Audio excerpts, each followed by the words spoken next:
Das Samsara des Sumeru-Fests ist schon lange vorbei. Viele Dinge können nicht aufgeklärt werden, solange sich Nahida noch nicht erholt hat. An jenem Tag warst du wie immer auf dem Weg zur Abenteuergilde. Moin, Catherine. Moin, hier bin ich. Was geht? Ach, den Controller kann ich wegpacken. Moin. Ah, darauf eine Pepsi. Danke, Catherine. Catherine, do you have any commissions for us today? Commissions, huh? Let me think. Du musst echt überlegen. Du hast jeden Tag mindestens 4 für uns und jetzt musst du überlegen. Oh, natürlich. How about this? Please attend the Academia's Academic Symposium this afternoon and recite a love poem on stage.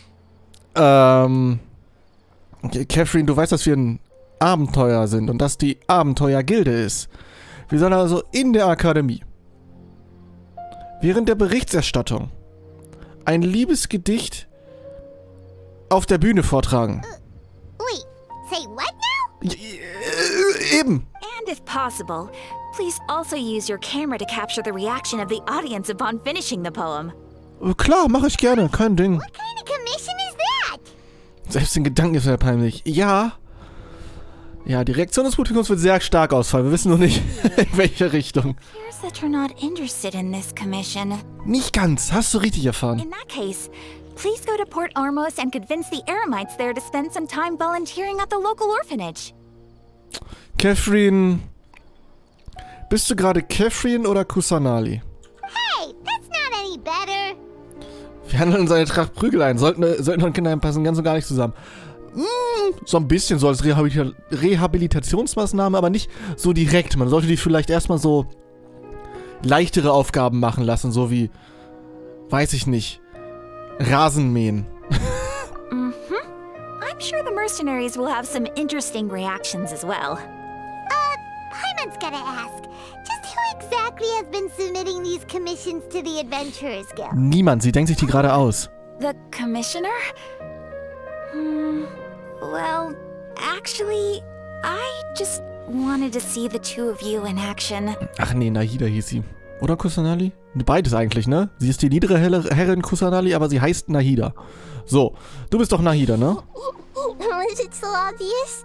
Ja. Hoping you would actually take one of those commissions. That kind of chance to observe humans doesn't come by often. Ja, weil das auch, also...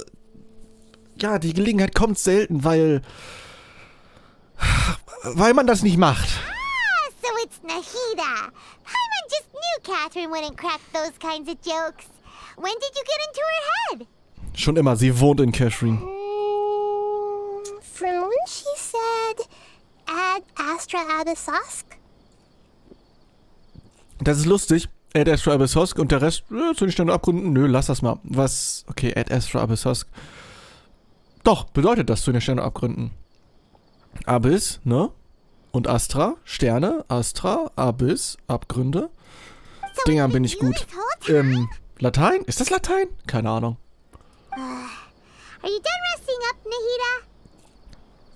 Verwechsel Latein immer mit den ganzen anderen altgriechischen Sachen. Aber gut, lassen wir das. Yes. I've been sleeping ever since we parted ways, and I even had a really, really long dream. Ah, heißt das, dass Akasha die Träume der Götter nicht wegnehmen kann? Naja, nur wenn sie ihr Akasha-Gerät halt nicht trägt, oder? It was another dream about the Subzerus Festival, except it was a happy one. Ja, süße Träume, gute Träume sind immer was Nettes, In my ne? dream, I was sitting in the middle of a flower terrace, and everyone in Sumeru City was holding hands as they danced in circles around me. Ja, hört sich leicht wie ein Kult an. Aber hey. And everyone looked really happy. I also got to sit on a gigantic flower carriage. Ferris, the knight of flowers, raised me really, really high above the ground, and I was throwing an endless amount of Yalda candies at the children. Ich will auch Süßigkeiten. Ich habe nur Pepsi hier. Was heißt nur? Aber nur Pepsi. Also Pepsi ist geil. Should be. It's meant to be a joyous time where everyone gets together to celebrate your birthday. Ja, wenn ich mich wieder etwas anders anhöre, ich probiere immer noch mit meinen Mikrofoneinstellungen rum und Nachbearbeitung. Es ist einfach... Nehmt es einfach hin. Ignoriert es. Solange ihr mich versteht, reicht das. Ja gut, aber in Wirklichkeit, was willst du? Wasn't I describing a really happy dream? Why are you both looking at me like that? Ach so, wir sind immer noch beim Traum. Ich dachte, wir sind schon wieder woanders. Could this be an example of the emotion known as pity? No, we aren't pitying you. That would only make everything worse. We just don't want you to feel too sad. By the way, have you had a chance to visit Dunyarzad? How's she doing? The Homiyanis haven't allowed any visitors after the festival, so we haven't been able to check on her. Ja gut, sie ist ja zurückgegangen nach Hause, um sich ein bisschen zu erholen. I paid her a visit right after I woke up. She was resting at the time. Her condition is stabilized. However, since Elazar is a manifestation of the withering on the human body, we can only cure it by finding a way to take care of Irminsul's own withering. Stimmt, ich erinnere mich, wir haben ja gar nicht wirklich was gegen das ganze Elazar-Zeug getan. Einfach nur so, ja, der Traum ist jetzt vorbei. Übrigens, du bist todkrank. Wir wissen, wie man es lösen kann, wir machen es aber nicht. Jetzt machen wir es. Got it. Our top focus should still be figuring out what the sages are up to and what they're planning. Okay, wir müssen erstmal die Korruption beseitigen. Got it. Right. Who knows what'll happen if they Oh, ich hab Nasenbluten. Lol. Ja, egal, wir machen einfach weiter. Kann man alles schneiden. Lol. As for how we should pull that off, let's discuss it somewhere else. There are too many adventurers around here. Okay. Oh, good point. Sorry, adventurers. We're gonna be borrowing Catherine for a little while. Ja, Catherine, komm mal mit. Wir nehmen dich kurz mal mit, ne? Illusionen und Betrug. Ja, das gibt's also das ist schon so ein kleiner Spoiler. Wir wissen ja, dass die so ein bisschen... Oh, wow, ich muss schon wieder nur 2 Meter laufen. Dieses Game, ne? Dass die Akademie so ein bisschen sus ist. Okay, so do you have any ideas on how we can investigate the sages, Nahida? Actually, I've already done a little bit of work on that. But for now, I want to hear your thoughts. Klar, du, wenn wir nicht arbeiten müssen, gerne. Kannst du direkt den Körper der Schlüsselperson besetzen? Ja, wäre eine gute Idee. Wie wäre es, wenn du den Körper eines Studenten besetzt und dich in das Büro des Weisen einschleißt? Unnötig kompliziert, wenn man das machen kann. Wie wäre es, wenn wir uns einen Weisen schnappen und ihn verhören? Ebenfalls, das ist viel einfacher und das bereitet Probleme. Das bemerken die im Zweifel gar nicht. I've already tried that. But all the key members of the Academia, even the core 30 guards, intentionally avoid wearing their Akasha terminals. Ja gut, weil die ja wissen, wofür sie die missbrauchen. It seems that from the very beginning, they've been guarding against info leaks from the Akasha.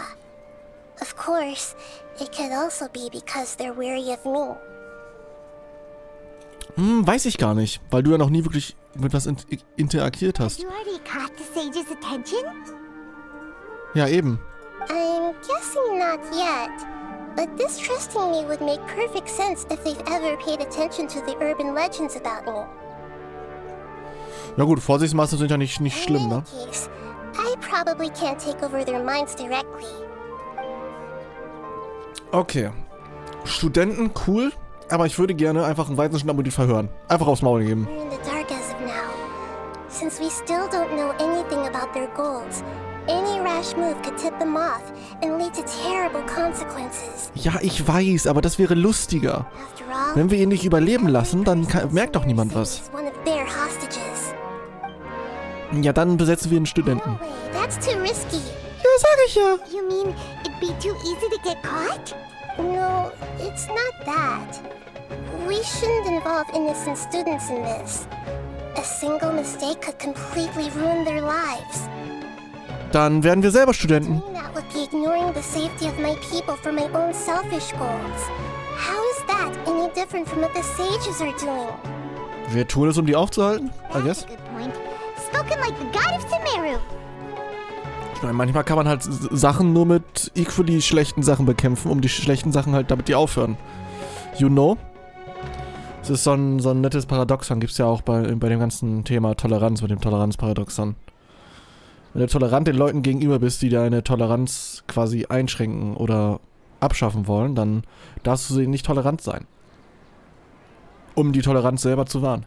Kein weird natürlich. Mir fällt nichts anderes ein. Are we really out of ideas? Nahida, you're super smart, so you already have something in mind, right?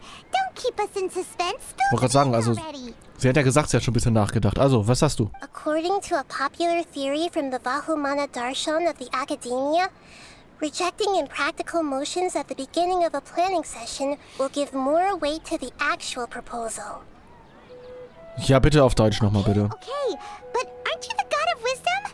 You don't have to use that kind of gimmick to make us take your ideas seriously. Well, I've been thinking that if I can't directly possess the leaders, and if I can't get ordinary people involved, Einfach selbst die Schlüsselperson then werden. I should find someone who's already involved, but hasn't decided to side with the sages. Kennen wir so einen? Ich meine, wir kennen Tighnari, aber er hat so ziemlich bereits alles You're abgelehnt. saying we should recruit a spy? That does sound like it could work. Wen haben wir noch? Den Freund von Tighnari kennen wir noch.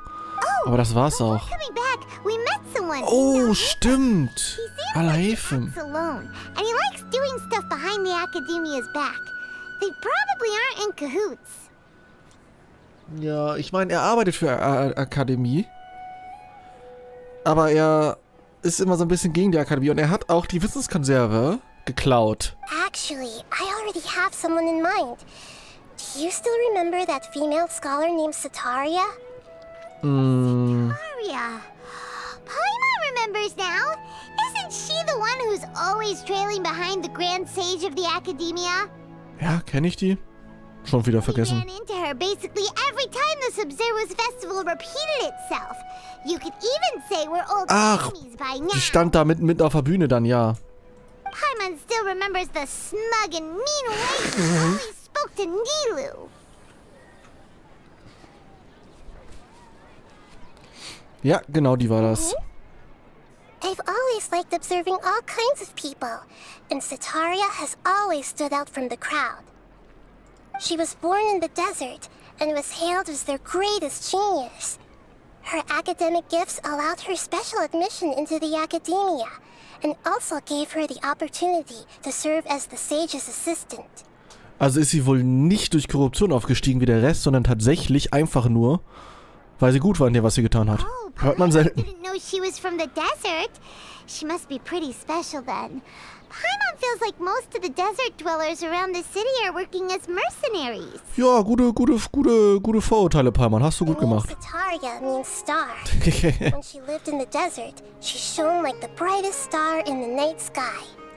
Later on, she was chosen by the sun. The star was given a place in the daytime sky to complement the sun's dazzling light. Alter, du laberst schon wieder so Sachen, die ich nicht verstehe. Bitte auf der Sprache, die ich verstehe. Soon after, the star witnessed the sun scorching the earth, which brought forth many disasters. Ah The ja. star began to waver.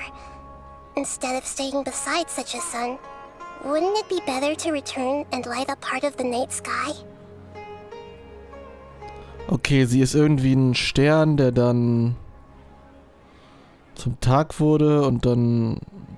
Aber die Sonne braucht keine Hilfe und deswegen soll sie zur Nacht zurückkehren, um den Sternenhimmel zu erleuchten. Okay. She couldn't give up the radiance of daytime. To cope with her shame, the star buried her guilt and closed her eyes. Das sind nicht Sataris echte Gedanken, oder? Ah, schwierig. The sound of it, Sataria's just hung up on the research opportunities here. Ja, und ignoriert einfach das alles Schlimme, was passiert. Geht auch. She doesn't really support the Academia. She still feels guilty about not doing more for the desert, right? She's just running away from her problems.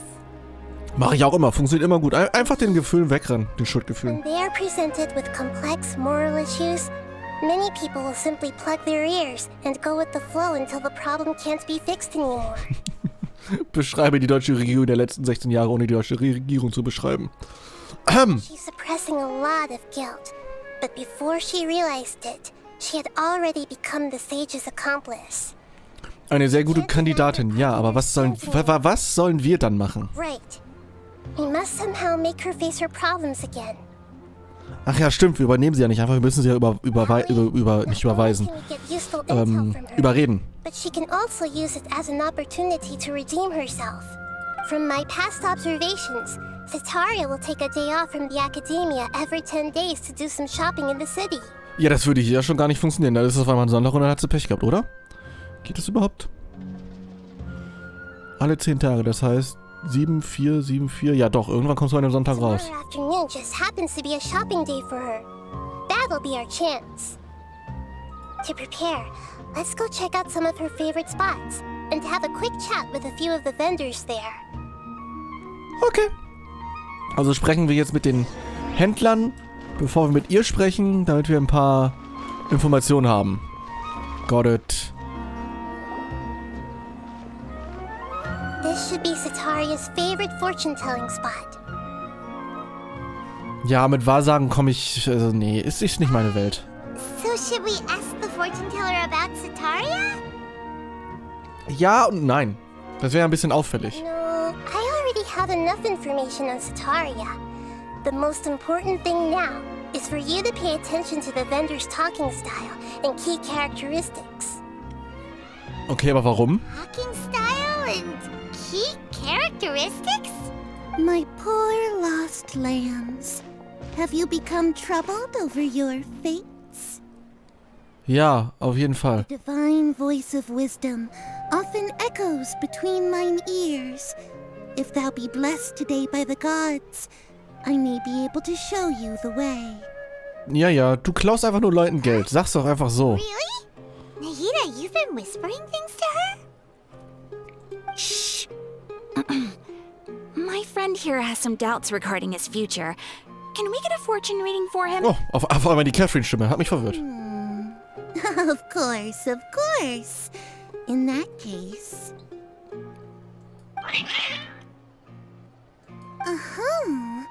It would seem that Harut and Marut are quite wary of you.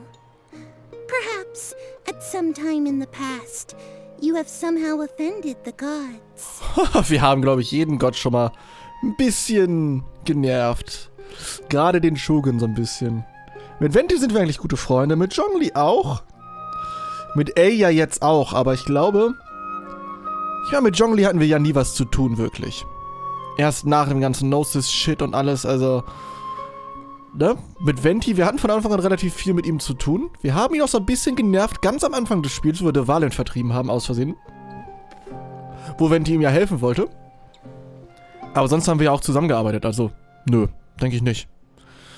Gut, außer Ei halt, die wollte halt uns umbringen. Mehrmals. Und wir sind immer hingegangen. Nein, ich bring dich jetzt um.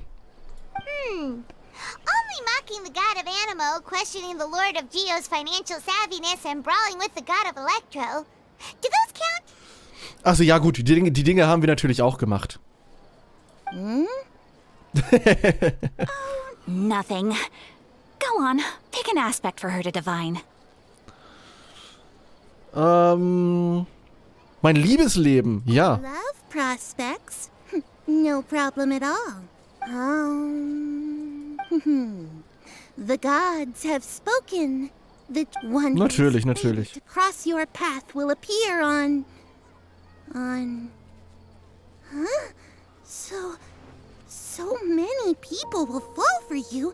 How could that be? Naja, wir sind halt aber auch einfach ein richtig attraktiver Dude. Marut, did you two spoil my divination? I've never read a fortune so absurd. Naja, er ist halt ein Held, ne? Also, den kennen sehr viele Menschen, den vergöttern viele Menschen. Actually, Paimon thinks this is probably the most accurate fortune-telling you've ever done. I admit that the orientation of today's celestial matrix is, suboptimal. As such, there will be no charge. Naja, eigentlich hatte sie ja recht. Aber gut, dann nicht. So, well, that can't be helped. If you were to bring some food offerings for Harut and Marut on your next visit, perhaps they could help you reverse the wheels of fate. Ach so, damit ich dann weniger Leute habe, die auf mich stehen? Nein, ich will ein Harem bauen. So, wer bist du denn? Ein Händler. Mit einem Räucherdingsbums. Du verkaufst... Was verkaufst du überhaupt? Another one of Sataria's favorite stalls? Yep, it belongs to a king. His father helped Sataria a lot when she first moved to Sumeru City, so she still comes by whenever she has time. When I start talking with him, listen carefully to the details of our conversation. Ja, klar.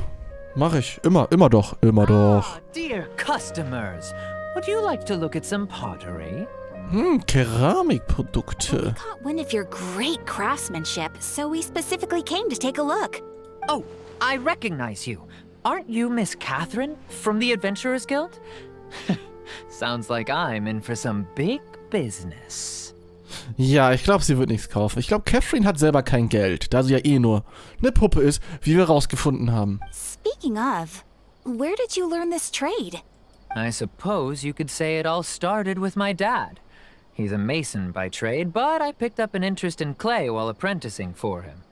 Naja, Maurer und Schlamm, aka Keramik, ist nicht das Gleiche. Nein.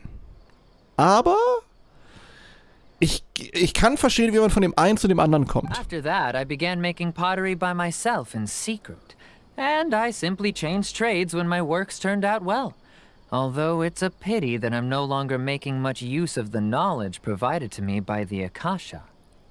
Was soll das heißen? It's nice. You're making a living doing something you love. So is your father still working as a mason? Ja, wir brauchen ein neues Haus. Oh no, not anymore. A few years back, he fell from a roof and broke his leg. Since he had already saved enough Mora over all these years, he's just enjoying the retired life in Port Ormos nowadays. I see. We wish him peace and happiness in his retirement. Würde ich auch gern haben. I'll have someone in charge of logistics at the guild come by another day for some goods. We'll leave you to it. No problem. Rest easy, all our goods are sure to meet your every need. Hoffe ich doch. Weiß jetzt nicht, warum ich mich da groß dran erinnern sollte, aber... Hey. Du bist die Tavernentante. This should be our final stop.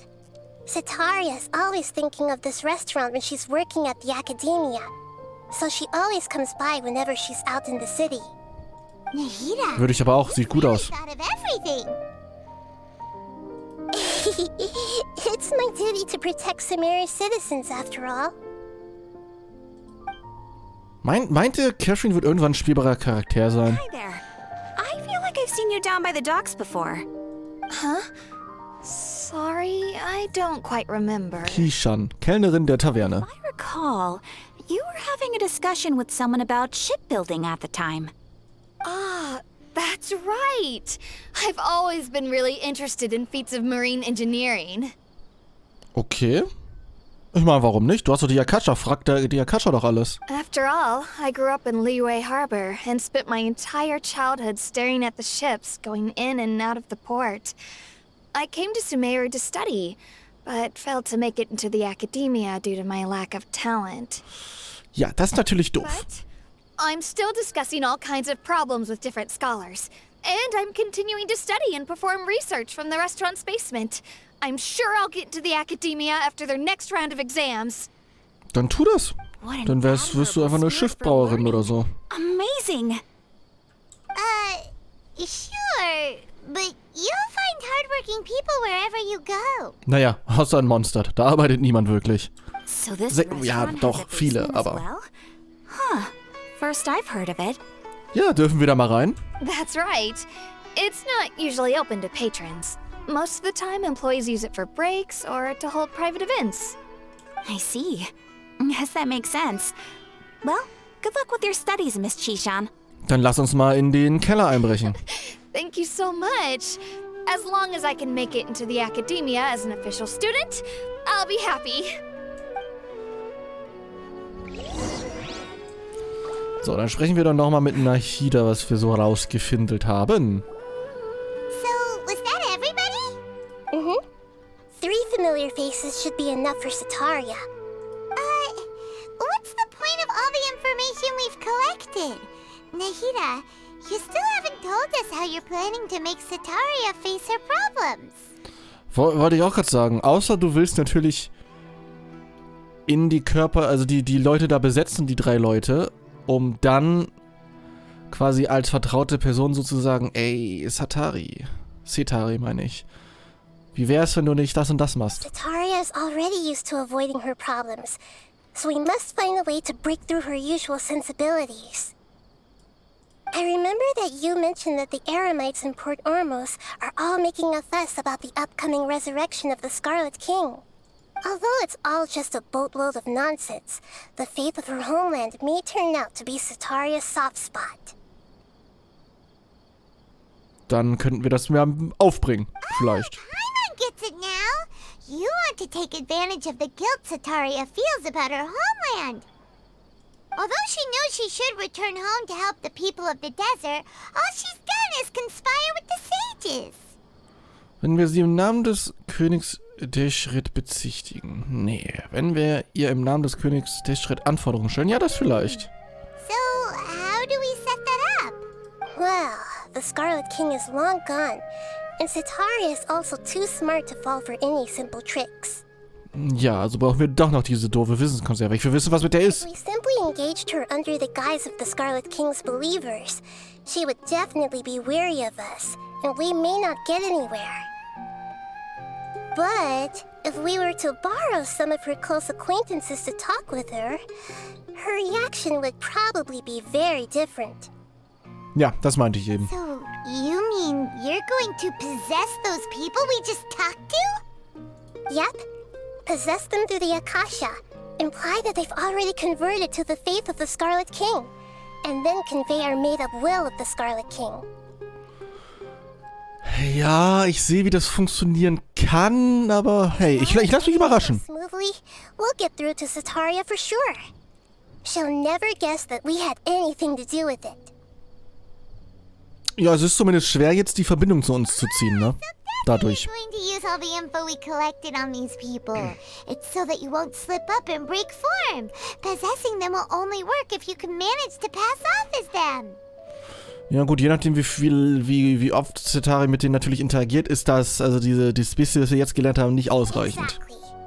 So, best of luck with impersonating them. Huh? Best of luck? What? Ich wollte gerade sagen, wir wissen doch gar nicht, wie das geht. That's no problem at all. I'll just share all their senses with you once I've possessed them. As long as you're also wearing an Akasha terminal, the effect will basically be as if you've possessed them yourself. Ja, aber ich will nicht wirklich ein Akasha-Gerät tragen. That is pretty convenient. But why does he have to do this? Can't you do it yourself? Although I've been observing humans for a while, I've never been good at imitating them. Ja gut, wir haben ein bisschen mehr Expertise da drin natürlich. You're not wrong. It's always been painfully obvious whenever you try to pass as Catherine. Okay, versuchen wir es. If it was at all possible, I would have preferred to leave these people alone. But seeing how things are now, I probably should just accept it and push on. Yeah, don't beat yourself up over it. We're only doing this to help everyone, and we'll only be borrowing them for a little while anyway. All Ja, right, eben, nur für let's 5 give it a Minuten. go tomorrow afternoon. So, dann spielen wir doch einfach mal die Leute nach. Da ist Nahida. Und da sind wir. Here she comes. Cetari is here. Let's quietly follow her. Guck mal, wir haben unser Akasha auch wieder an. To her acquaintances, we'll find a safe spot to begin possessing them. As for how we'll sway her to our side, I'll leave that to you. I trust you'll know what to say. Okay, ich schaff das schon. Paimon's starting to feel kind of nervous. Okay, let's go. Looks like they've already started talking. Let's find a hiding spot and get started. Ja, nicht die smootheste Transition, aber hey.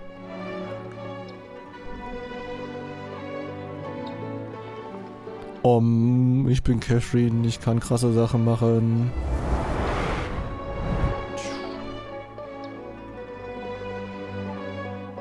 That's right. You really can't force anything when it comes to love. And besides, everyone around me has a very different background and outlook. Nice, ich bin jetzt ein kleines Mädchen, was Leuten Geld abzockt. Are you still listening to me, Nabia? Oh, of course course I'm listening. You were talking about troubles with your love life, right? I heard everything you said. Okay then. You just seemed a little distracted for a moment there. Nee, alles gut. Ich war gar nicht abgelenkt. Alles. Strange. Your cats seem pretty worked up. Is something wrong? Die mögen den Travelere-Boy nicht. I always thought they were quiet, happy kitties. Oh, what are their names again? Harut und Marut. Ah, that's right. They are just little darlings, aren't they? Harut and Marut. So, which fortune do you want me to read for you today? You must have come for another echo of the divine voice of wisdom. Ja, bestimmt. Genau das. I'd like to get another reading on my love prospects, but to be perfectly honest with you, I feel like I've been a real mess recently. Ja, weißt du, was auch ein Mess ist? Der rote Wüsten-King-Boy. Well, could you do a reading on how long it'll take me to finish my current project at work? I really just want to get it over with. Einmal da hinten. Ja, moin. I hear you. No problem at all. The gods will reveal the truth.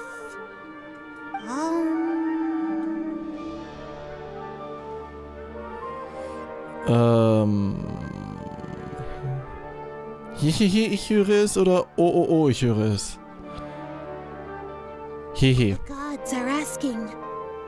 Setaria, why haven't you gone home? Ja, ein bisschen... wie soll ich sagen? Ein bisschen sehr direkt. Why haven't I gone home? Do the gods really know everything I've been thinking about? Ja, die Götter wissen alles. Setaria, why don't you just go home? It's a demand now instead of a question. The gods seem to be truly upset. Ich meine, wenn das so von gut einfach funktioniert. I'm sorry. I know I failed the gods. Please pass on my most sincere apologies and ask for their divine forgiveness. And if I may ask, Nabia, is there a specific god who's speaking to you right now? Ja, wer ist es wohl? Ah ja. What an inconsiderate and naive question. The god who is speaking to me is, of course, the wisest and mightiest of all, the Scarlet King. König Deschrit, der Scarlet King, wegen meiner. The Scarlet King? No wonder he would make such a demand of me. Oh, wait a second. The Scarlet King passed away a long time ago. Ja, aber der kommt wieder, der kommt wieder. News of the Ist Scarlet wieder in King's bald. resurrection has been spreading like wildfire. It's all just a misinformation campaign from the academia. How can the Scarlet King still exist in real life?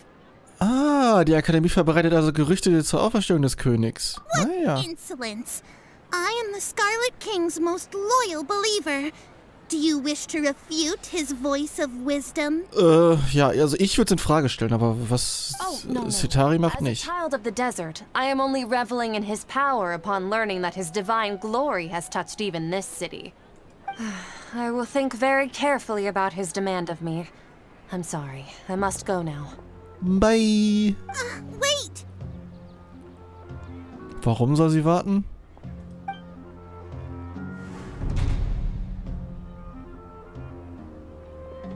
Ha, wo sind die hin verschwunden?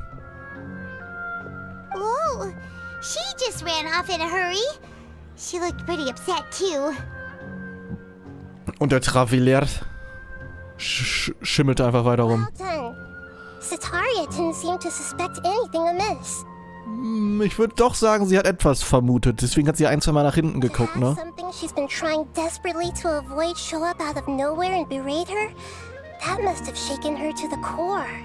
Komplett verwirrt da hinten. Nee, was war das denn? Aw, Nahida, it seems like you understand human emotions really well after all. All I know are some abstract Harava-taught theories. In any case, my time with you has shown a lot of them to be utterly useless. I'm still trying to make sense of everything. Ja, ne, die Theorie ist natürlich nicht, also schwierig. Gerade was sowas wie Sprache und alles angeht und Menschen, ne? Let's hurry and catch up to Setaria. out of Keem's now. Ja, genau. Let's get ready to possess him right away. Joink. Hallo? Ah, wir müssen nur kurz warten, bis sie auch anfängt zu reden.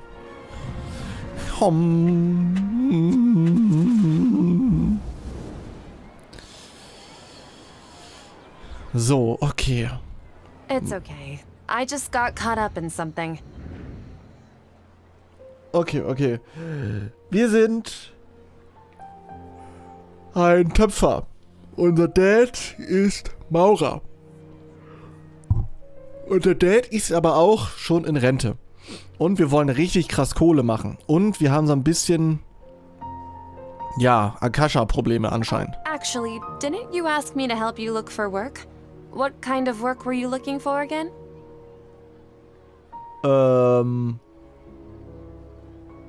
Hat er gesagt, er will gerne werden? Nein, er will Maurer werden. Right. Your old man's craft.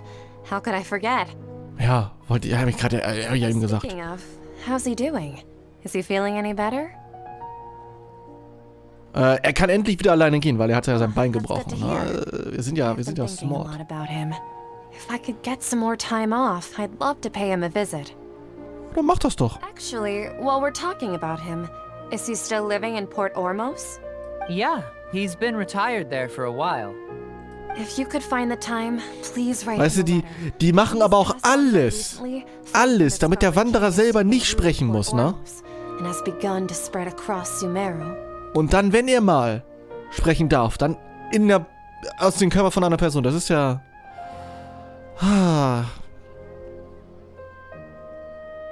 Ormos ist die He has Quelle... a quick temper and has always been a devout follower of the Dendro Archon. I don't want him to get into a fight with those Scarlet King believers because of a difference in beliefs. Oh? So, who are you siding with in all of this? The Academia or the Scarlet King? Ja, okay, sie überlegt schon mal. I'm so jealous of you. You were born a child of the desert. Yet you chose to betray the Scarlet King, and now you spend all your time with those crooks from the Academia. Krasse Worte. Team, you don't mean you've also become a believer of the Scarlet King? Warum denn nicht? Ich meine, der Dendro Archon macht doch nichts. Kann man doch mal den Scarlet King ein bisschen, den König Deschred ein bisschen vergöttern. In fact, aren't you the strange one? The one who still can't pick a side? Can't pick a side? Me? Natürlich hast du eine feste Position. Paimon had no idea you'd be so good at this. Oh, geht das nicht ein bisschen zu weit? Nein, alles really cool. zeroed in on the issue and put it right in front of her. It might feel a bit overwhelming for Sataria. But once everything is over, I'll be sure to pay her a visit to her mind and explain everything. Anyway, let's keep going. Gut, verarschen wir sie also noch weiter. Haben wir das sonst nicht so? Die rennt ja richtig. Come on, Sataria's already started. Und direkt rein in die Kellnerin. So, Shishan, have you noticed anything weird in the city lately? Nee, nur dass du nicht an den King Deschred denkst. As if someone was trying to preach to you about something? Nee, meine Freizeit sitze ich halt nur im Keller und lerne, also da bekomme ich nichts mit. Speaking of strange things, I celebrated the Sub-Zerus festival so many times that I lost count. That was really weird. Oh, ich habe mehrere Sub-Zero-Feste dann erlebt. Ja, schwierig. How could you be aware of that? That should be impossible. Nothing in the report indicated anything like that. Ah, also gibst du es zu. Are you still failing to realize that the Academia's lowly tricks could never deceive all of Sumeru's citizens? Ja, gut. Also alle wahrscheinlich täuschen ist schwierig. Shishan, don't tell me that you've converted to the Scarlet King as well. Ja, natürlich, weil zumindest... Ich weiß nicht, was der König Deschred tut, ja, aber... Er ist nicht die Akademie und die Akademie scheint aktuell die Bösen zu sein. What an absurd question. You make it sound like I should be ashamed for becoming a believer of the Scarlet King. In reality, shouldn't you be the one who is ashamed? You, who worked side by side with the academia and treated people as nothing more than experimental subjects. Kishan. Wir hauen als Kishan aber auch richtige Lines raus. Please stop! Bye, Cetari. Even now, Satari is still trying to run from her problems. Habe ich ein bisschen zu viel Angst She can eingejagt. no longer justify everything to herself. Hey, she's trying to talk to the guards. What should we do? This is the most important part of all. Quick, get ready. Mercenary, you're a member of the Corps of 30, correct? Please help me pass a message to the Matra right away.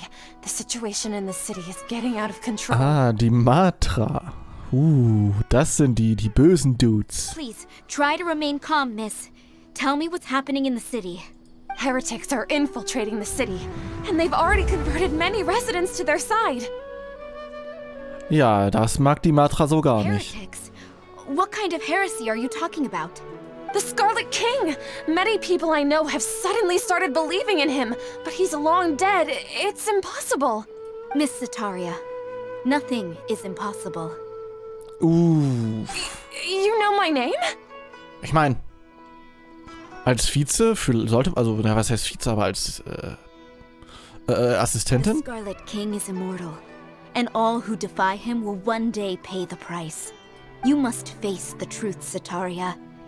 You tread a treacherous path, and the longer you ignore it, the tighter the Academia's grasp on you will become, and the deeper you will be ensnared. Alter, die Cetari muss aber auch denken, was zum Fick ist das für eine Verschwörungstheorie hier? Child of the Scarlet King, never forget that the desert that belongs to you lies elsewhere. What's so strange about becoming a believer of the wise Scarlet King? In fact, aren't you the strange one? The one who still can't pick a side? Huh. What an absurd question. You make it sound like I should be ashamed for becoming a believer of the Scarlet King. Sataria, why haven't you gone home? Hui, Karussell.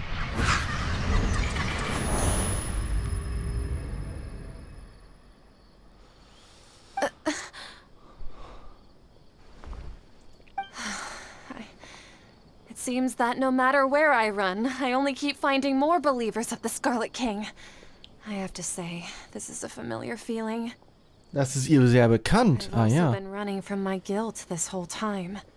Guilt over my part in the sage's plans.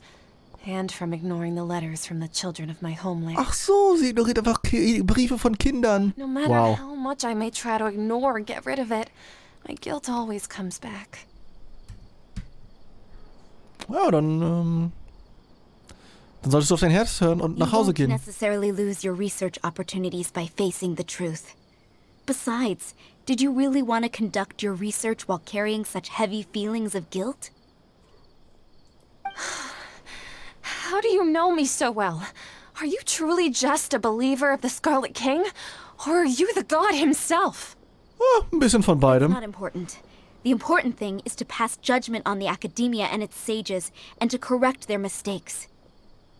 If you could provide some assistance in this matter, perhaps it could serve as a form of atonement. I've actually never believed in the gods, but I've always believed in serendipity. Your appearance must be a fated opportunity for me to get out of this wretched situation.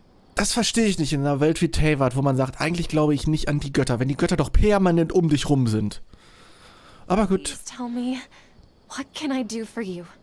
Nice, jetzt haben wir sie überredet. How much do you know about the sage's current activities? I was just one of the designers for the massed dream harvest scheme, which is what happened around the Sub-Zeru's festival. But I know very little about the full scope of the overall project. I'd assume that only staff with the highest clearance would have access to those. Du hast als Assistenten des krassesten Typen der Akademie nicht die höchste Geheimhaltungsstufe? Okay. I've just been working to meet the Grand Sage's specified requirements. However, there's something that's been really bothering me. I heard that a scholar who was previously expelled has returned to the city. And even the sages are still quite wary Ein of him. Verbannter, vor dem sich sogar die Weisen fürchten. Könnte das Alheitham sein? To fight against the academia, we will need to figure out the nature and the purpose of their work. Is there a way for us to get access to the confidential documents you mentioned? It should be possible if we're willing to take some risks. After all, I'm an assistant to the Grand Sage, and I've been working on many tasks outside of the project. One thing, though, I won't be able to transfer the documents to you through the Akasha once I get my hands on them. The Sages have always closely monitored all activities within the Akasha. Dann pack sie in eine Wissenskonserve. Wie wär's denn damit? Let me see... let's use the most primitive method. Send someone to pick up the documents tomorrow evening at the Academia entrance. Gut, das geht sogar noch einfacher. Gib uns einfach die The Dokumente. Academia entrance. Wouldn't that be too conspicuous? Nee, ich glaube, wahrscheinlich gehen da permanent Dokumente rein und raus. Don't worry about that. I assure you, this won't be a trap. Obwohl, andererseits können die auch die Akasha nutzen und brauchen das gar nicht. I'm Mal only gucken. suggesting this location because it'll draw more scrutiny for me to leave the Academia again. It'll be safest for me to distract the guards long enough to hand you the documents. Alright, I trust you.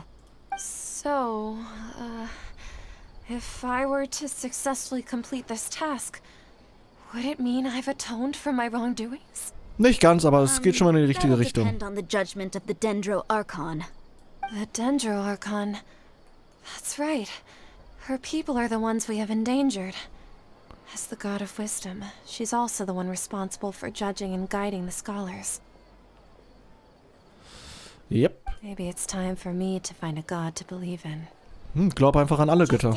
Und glaub an Venti. We've managed to bring Sataria to our side. The Traveler's execution was ingenious. He's the one who deserves all the praise. Naja, wirklich was gemacht habe ich jetzt nicht, ne? Now that we've made plans to meet again tomorrow evening, all we can do is pray for Sataria's mission to go off without a hitch. Pray? But if we're going to pray to the gods, aren't we just praying to you? God of wisdom and guardian of the scholars? Oh, wir können ja zu jedem Gott beten. No. The truth is the true guardian of scholars. I've always believed that. Anyway, let's meet again tomorrow evening at the Adventurers Guild. Catherine, we're here! Oh, you are the other Catherine, right? That's right. I suppose I'm the other Catherine in your mind. Ja, dann sage ich einfach Nahida. We're on a secret mission tonight, so we need to protect Catherine's identity. Yep, Paimon's right. We cannot fully rule out the chance that the meetup tonight is just a trap. If something were to happen, my existence may be the only trump card we'll be able to play. After all, the Academia should still be unable to confirm the existence of my consciousness in the outside world. Obwohl die das Akasha betrachtet und du das Akasha benutzt, um durch diese Dinger zu reisen. Nicht schlecht. Exactly, just what Paimon was thinking. Ja, warum? Aua.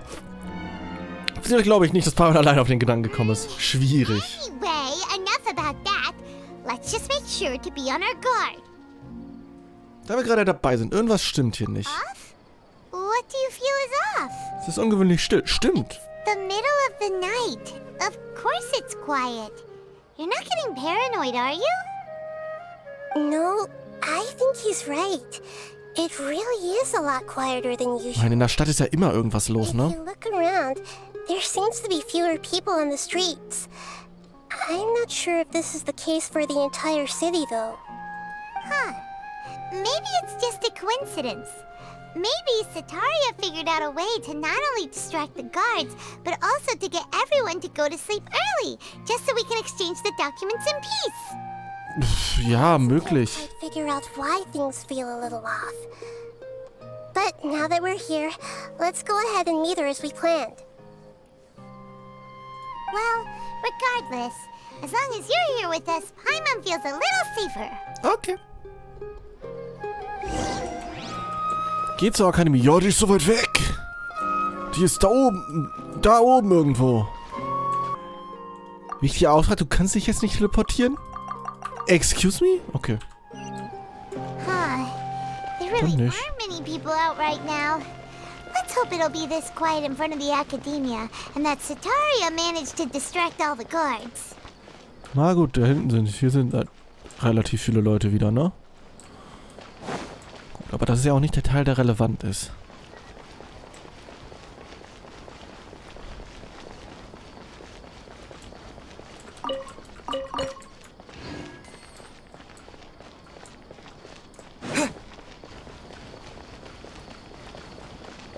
Hier sind doch viele Leute.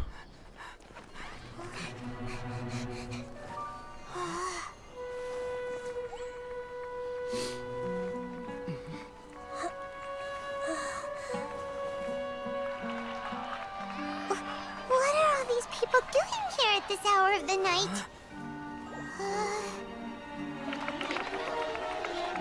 Ah, the triumphant hero returns at last. And to a rather spectacular welcome, even if I do say so myself. Ooh. The outcast, expelled from the academia. Indeed I am. Although these days... they Ein tend to call Fatui Harbinger. the Doctor. Il Dottore. If you're looking for your researcher friend, she has already been taken into confinement. With some basic caution, she could have discovered the listening device on her person. Clearly, she lacks the degree of rigor expected of a true scholar.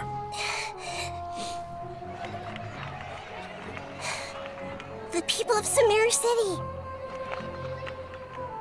Ja, er kontrolliert sie sehr gut. I simply made some minor adjustments to their Akasha terminals. Now they can deposit information directly into the subconscious. As you can see, all these lovely people now believe this traveler is a hero who has just saved... Wir haben oft die Welt gerettet, ne? My experiment is a success. And now it seems they can no longer hold back their sheer adoration. No, what should we do? These are all just regular people. Leave now. You need to get out of here. But that guy's a Fatui Harbinger. We can't just leave you here. Nor can I abandon the people of Sumeru.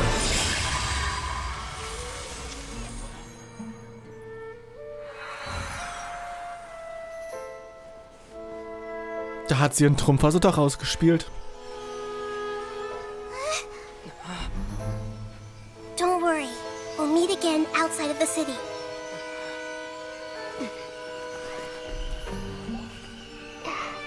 I see. You appear to have overridden their mental faculties with your own consciousness. To possess such a powerful mind, you must be the God of Wisdom. Jetzt wissen die leider,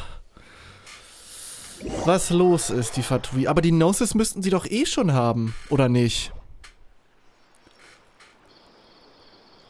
Ich meine, jetzt heißt doch Akasha-Kontrollgerät, ne? Das ist doch da, um Leute zu kontrollieren. Paimon needs to catch her breath first. Is Nahida going to be okay? We only made it out because of her. Sie kann von Bewusstsein zu Bewusstsein springen. Es sollte nichts passiert sein. Ja, aber unser Feind ist natürlich... I wasn't counting on running into a new Harbinger here, let alone such a high-ranking one. That guy was number 2. So scary. Ja, also Nummer 2 ist halt echt... Also also Tartaglia war der niedrigste. Ich weiß nicht, wo Signora war, aber die war jetzt schon stärker, aber die war auch okay. Gut, und den Scaramouche, mit dem haben wir ja noch nicht groß gekämpft. He called himself the Doctor. Remember, Tighnari told us about him. Sataria did say that someone who once got expelled from the academia came back recently. Ein verbannter Gelehrter. And that even the sages are wary of him. Yep. Sounds like she must have been talking about the Doctor. Ja, das ist alles ein bisschen komplexer als gedacht, leider. Now that the Doctor's in the picture, we're no longer just dealing with the academia. They're in cahoots with the Fatui. But 2 sehr starke Organisationen zusammen, ne? time. Another Gnosis? Ja, aber die Gnosis und Akasha gehören ja zusammen. Ich glaube, die können die Gnosis nicht einfach entnehmen, ohne dass das den Leuten auffällt. Erstmal zu Nahida zurück. Yeah. Things would be a lot easier with Nahida's help. Nahida said we'll meet again outside of the city. But we can't just keep waiting around, right? Man, wir können jemand anderen finden, der beteiligt ist. You mean... Tighnari. Right! Wasn't he invited by the sages to work on some project when we were staying with him in the Vidia forest? That has to be the same project. Sehr wahrscheinlich, He ne? turned it down at the time. He might still know something. Ja, ich meine, der muss ja mindestens genug gewusst haben, um zu sagen, nein. Die können ja nicht sagen, willst du ein Projekt machen? Er sagt, nein. Die müssen sagen, willst du ein Projekt machen? Und das hat ungefähr die und die Ausmaße. There's no time to lose. Let's go to Gandharvaville. Tighnari, ich komme. Gandharva ist tatsächlich sehr nah dran. Jetzt, wo ich drüber nachdenke. Hier unten sind wir mit Tighnari ja mal hingerannt, ne? Also. Das ist eigentlich nebenan. So. Hier direkt schon.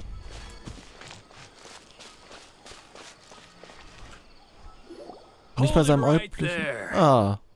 Goldbrigadenboys. Blonde-haired traveler and a floating ferry. We've got you all right. Take a look around. You've fallen right into our trap. Ja, ihr seid jetzt nicht sonderlich viele. Wir können euch einfach verprügeln. Are you mercenaries from the Corps of 30? Did you come here to arrest us? Corps of 30? We're nothing like those government lapdogs who don't even get scraps for their work. Ah. We are an elite brigade that commands the highest commission rate in all of Sumeru. Ah. We're here on the orders of a client known only as the Outcast. Ja, das ist ja doof. Er macht halt... Outcast? An outcast from the... Dottore macht halt nicht mal seine eigene Arbeit. Er kauft sich einfach Leute, um ihn zu machen. Why wouldn't the doctor just send the Fatui after us? Ja, er macht durch halt die Ressourcen der Akademie nutze, ne? Still wasting time on idle chit-chat. We'll shut you up soon enough. Get them! You're up, traveler! Okay, ich schaff das. Spring forth! Ich meine, die können gar nichts. Look at this. Nix können die, einfach gedodged den Jungen. Und das auch. So, was wollt ihr eigentlich? So, hier, du auch? So, was ist mit dir? Okay, ja, einmal treffen dürft ihr auch, ne? Wir sind ja hier... Wir sind ja hier fair. Ach so. Reinforcements. Ich meine, ich habe ja Freunde dabei, ne? So ist ja nicht.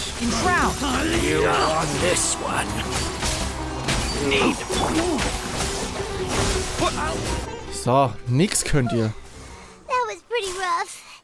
Is that what elite mercenaries are like? Ja, bestimmt waren das nicht die einzigen, ne?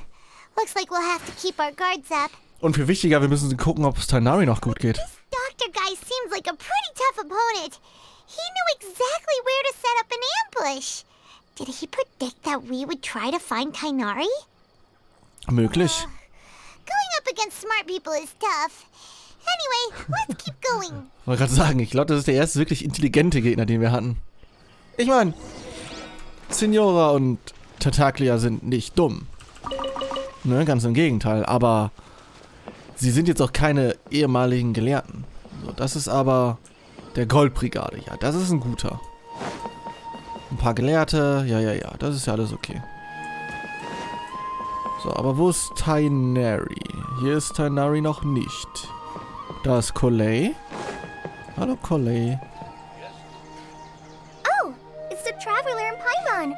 What are you two doing back here? Wir suchen Tighnari. Hey, it's nice to see you again. Are you doing all right? To be honest, I'm not doing too well. My Elazar has been progressing at a faster rate lately. I'm finding it harder to complete more intricate tasks. As a result, Master Tighnari is taking me off the patrol schedule.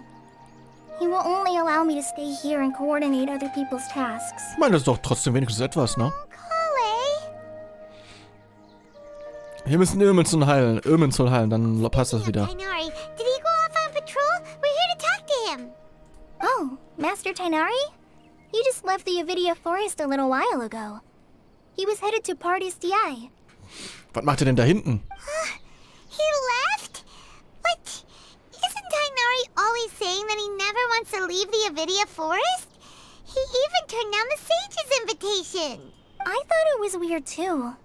Master Tighnari always prioritizes his work as a forest watcher above everything. He almost never leaves his post. Hat er nicht gesagt, was er vorhat? Also. No, I only found out that he left through a message he left behind. He also made sure to delegate all his tasks using a schedule. To leave in such a hurry? I'd guess he had something urgent to take care of. Vielleicht hat er mitbekommen, dass Dottore wieder da ist, ne? Master Tighnari originally studied in the Immortal Archon of the Academia, and part of Stiai is something like the Immortal's research base. Many rare shrubs and grasses have been planted there for research.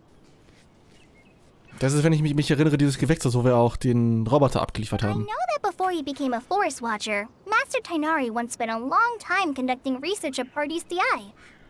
A research base, huh? Gotta wonder what kind of research Tighnari just decided to work on all of a sudden. Oh, we don't have a lot of time, so let's go look for him at Party Stiai. Ja, aber das ist eine Akademieeinrichtung, also werden da auch sehr wahrscheinlich neue Dudes auf uns warten. Ne, pass gut auf dich auf, Kollege. Don't worry, I'm fine. I'm used to living with Elazar by now. If you run into Master Tighnari, please send him my regards. Mach ich. Will do. See you later, Kale. Uff. Party Stiai. Kommen wir von hier überhaupt dahin? Ja, ein bisschen. Das ist ein kleiner Umweg. Aber das schaffen wir. Ah, guck mal, wer da auf uns wartet. Wait, look who it is. Nahida. Thank goodness you're okay. We were so worried about you. Ist Nahida drin? Könnte es eine Falle von Dottore sein. Hey, this was supposed to be a touching reunion, but you're ruining the moment. Wir müssen wachsam bleiben. Actually, it's very smart of the traveler to be wary of me right now. After all, the doctor has shown that his technology can apparently even control human minds. Ich wollte sagen, er könnte auch einfach Catherine kontrollieren. Plus, it's not like you could have known what happened after we split up and I was facing the doctor by myself. Ja, dann sag doch mal, was gelaufen Even a ist. pool of stagnant water after a torrential storm can occasionally pass as a patch of sky. Paimon feels like only the real Nahida could come up with such an obscure analogy. Ja. Huh? But I wasn't trying to win your trust or anything. All I wanted was to clarify my point. Ja, du hast absolut nichts verständlicher gemacht. We understand that point now. Please, Nahida, tell us more about what happened. Are those poor people all right? When you left, I was still in the middle of restoring everyone's minds. Thankfully, when the doctor mentioned depositing information into the subconscious, he didn't mean engraving information into their minds. Okay, das ist ja schon mal was Gutes. Instead, he did something closer to creating hallucinations. That was still within my power to fix. Ah, okay, also nicht allzu schlimm. Luckily, Da kommt also I die managed to Illusion aus dem finish my Titel her, ne? restorations and mind jump away from him just as he was about to capture me. Und dann ist sie weggesprungen, aber Catherine war da noch da. What a relief. The doctor sure pulled out some hidden cards. Aber da das eine Puppe aus des Neuer ist, müsste Dottore ja wissen, dass Catherine, wenn Nahida da raus ist, irrelevant für ihn ist. I wouldn't be relieved just yet. I gave away my true identity when I restored everyone's minds, which means we've lost another one of our trump cards. Also, the doctor is already an expert at modifying Akasha terminals. Maybe it's only a matter of time until he captures my consciousness inside the Akasha. Would that mean you'd no longer be able to jump between minds? Then how do we stop him? Ich wollte gerade sagen, wir Still at the Academia, so it's possible he already started messing with the Akasha. da müssen wir uns beeilen. Wir können ja nicht, also wir müssen ja aktiv bleiben. Also wenn du passiv wirst, hat er halt gewonnen schon, ne? Feels like he's toying with us. What a nasty piece of work. Plus, the doctor's combat ability alone is apparently enough to make him worthy of being number 2 of the Fatui. Nur durch seine Kampfkraft alleine, also scheinen normalerweise auch andere Sachen, wie zum Beispiel Schaldes Unternehmen, Geld und so ein Schwachsinn und Beziehungen da reinzuspielen. Uff. Wenn nur seine Kampfkraft We ausreicht. shouldn't give up hope just yet. Let's try to find another way to attack this problem. Ja, lass uns mit Tighnari sprechen. Nahida, how did you know we were trying to get to Party Stiai? Have you been waiting for us? Yes, I have. I can see the traveler's elemental energy, so I deduced her destination by looking at the direction you were moving in. Ach so, das kann also jeder andere im Zweifel auch machen. Das ist nicht You gut. didn't come here for sightseeing, right? Did you find any leads? Ja, noch nicht. Wir sind ja hier, um Hinweise zu finden. For a scholar we know. His name is Tighnari, and the sages once tried to reach out to him. Why don't you come inside with us and see what we can find? Okay. Let's just hope we won't get him into trouble. Nein. Tighnari ist ein guter. So, wie hieß die Krabbe? Die steht ja hier in der Ecke immer noch, ne? Nee. Warum nicht? Letztes Mal stand die hier noch. Oder steht die hier hinten? Nee. Vielleicht steht die auch einfach nur während der Mission nicht hier. Oder sie steht extra hier drin. Hey, Pacia. Du bist nicht Tighnari. Aber du hast auch Elazar.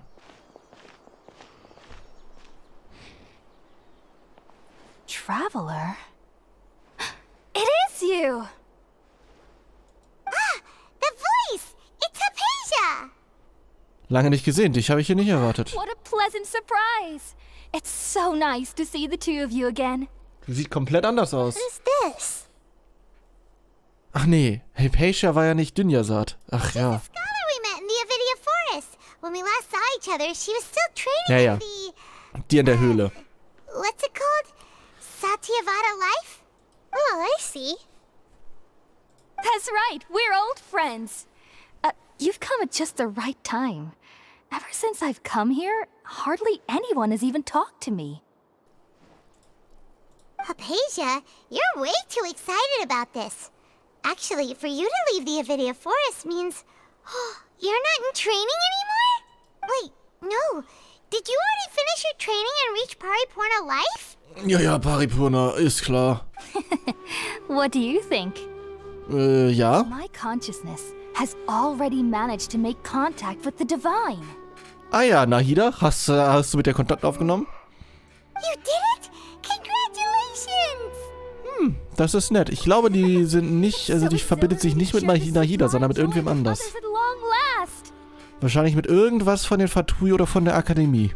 When my consciousness made contact with the gods. What a supreme and unparalleled experience that was. Ja, okay. Sounds incredible! Wir sind gekommen, um Tighnari zu suchen. Wir haben noch etwas Dringendes vor. Bis zum nächsten Mal. All right. Actually, please wait. I haven't forgotten my promise to you. Ja? I promised to help you understand what you saw from Irminsul once I gained deeper insights. Achso, ja, dann hau mal raus. My current self has not only gained true insight, but I can even help you establish a direct connection to the consciousness of the divine. Ja, mach ruhig mal. You can do that? Was hältst du davon, Nahida? I've never heard of anything like that, but if you want to give it a try, I'll do my best to protect your consciousness during the process. Hold on. I brought some spirit borneal with me. This is still a crucial part of the ceremony. Ja, die werden einfach nur high und sehen irgendwas. Das ist doch nichts Wahres hier. We're using that incense again? All right now. Hold my hand. I'll help you establish a pathway to connect your consciousness. Okay. Ja gut, hau raus. Ready? Ja.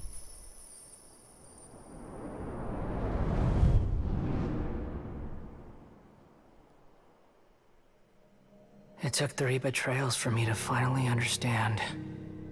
The world is just an elaborate tapestry of lies. Ah, Scaramouche. My fury will never be quelled.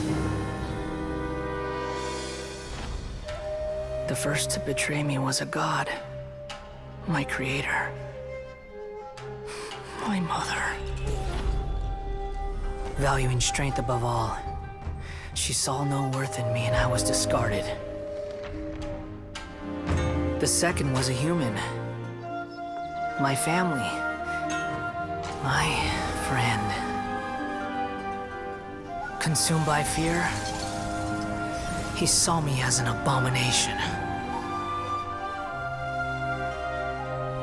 The third was one exactly like me.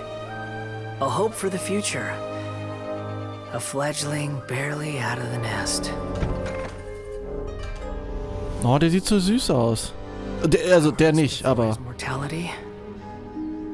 He broke his promise to me. Der junge Scaramouche sah schon cute aus, ne?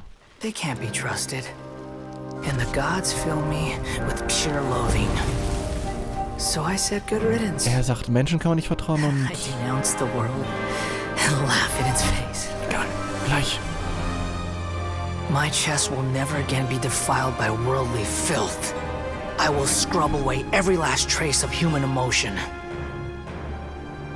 Then it will be empty, a blank slate, and ready to receive a supreme gnosis, brimming with pure divinity. Ah, er will selbst eine Gnosis nutzen, anscheinend. Ah, und warum sammeln die dann aber alle Gnoses? No need to fear. The pain will be brief. Your era is coming to an end. Oh, ja, das ist auch mal ein Dings. Hier, Dainsleif hat gesagt, Göttern kann man nicht vertrauen. Er sagt, Menschen kann man nicht vertrauen. Vielleicht hat das was zu tun miteinander, aber nicht das Bewusstsein der höheren Herrin Rukadavatra und auch nicht das Bewusstsein des Königs Deschred. Did you actually just see the Balladier's memories? Everything matches what we know about him. But how is he connected to the divine consciousness that Hypatia was talking about? You saw it, right? You felt it, right? Such a majestic god. Such a noble will. Such sublime emotion. Warte.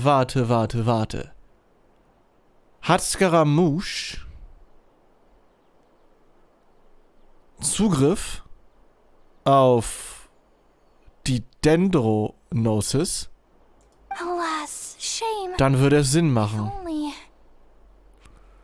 If only that which beats within my chest wasn't a filthy mortal heart.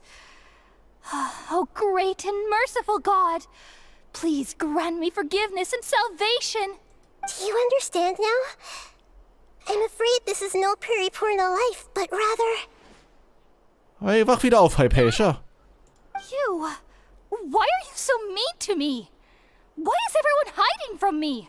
I found divine wisdom.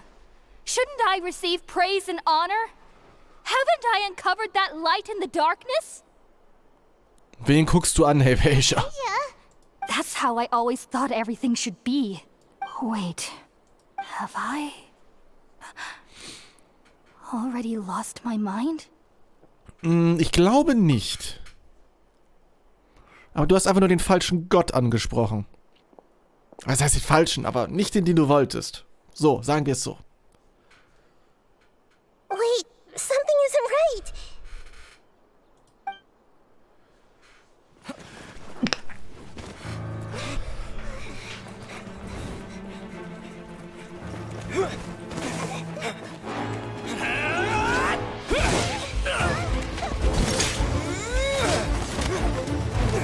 Action Scenes, let's go.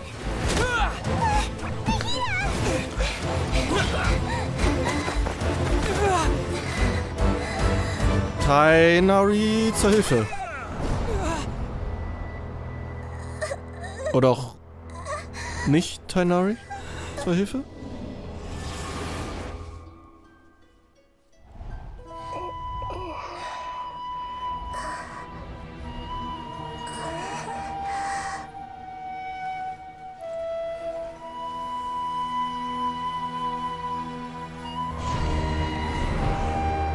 Ich sehe dich. Ach, das ist ja eigentliches Zuhause quasi. Oh.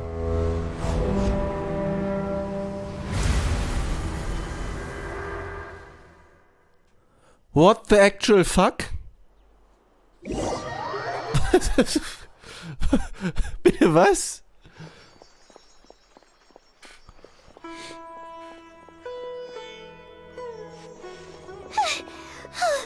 Okay, we finally lost him. Warum ist Tighnari hier? Are you okay, Nahida? Wait, no. Something feels different. You're back. Ah, Nahida hat kurz Begriff von uns ergriffen. Moin, was gerade passiert? Nahida was controlling your body for a while. It seemed like she jumped over to you as an emergency measure right before the Catherine puppet was destroyed. After that, Tighnari heard the commotion and came over. He helped us defeat the mercenaries and then he ran with us all the way here. Diesmal war es kein einfacher Bewusstseinssprung, sondern ein Bewusstseinswechsel. Ah! Scaramouche hat gesagt, er sieht mich, nicht Nahida, sondern mich. What? You swapped places? You mean your consciousness also went into Nahida's body? Wait, then where is Nahida's consciousness? Where is she now? Wahrscheinlich da, wo sie vorher war, ne? I never imagined that an individual's consciousness could be transferred around like this. Had I not seen it with my own eyes, I would have never believed it. I don't think this can be achieved with current human technology. Nope, das war auch keine Menschheit, die das gemacht hat. While we were running, the consciousness in your body told me to pass on a message. She said, "The doctor has found a way to trap my consciousness, so I can't journey with you anymore." Okay, Nahida ist raus. Okay. Even in a moonless night, a shower of starlight can still drown out illusions and lies. Oh no! Nahida's trapped in the sanctuary of Sumeru for good this time. Ja, das war das Heiligtum also. The message she left for us? It's pretty vague. Ja, das ist unsere Geheimsache. Dottore darf nicht Wind von unseren Plänen bekommen. Oh, that makes sense. Since the doctor captured her, she won't be able to say anything without him knowing. She's being extra careful.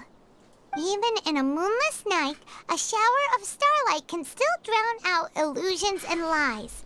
Okay, auch in einer mondlosen Nacht reicht das Licht der Sterne, um Trugbilder und Lügen aufzudecken. So. Die Forscherin, diese Tighnari, die haben wir ja auch als Stern betitelt.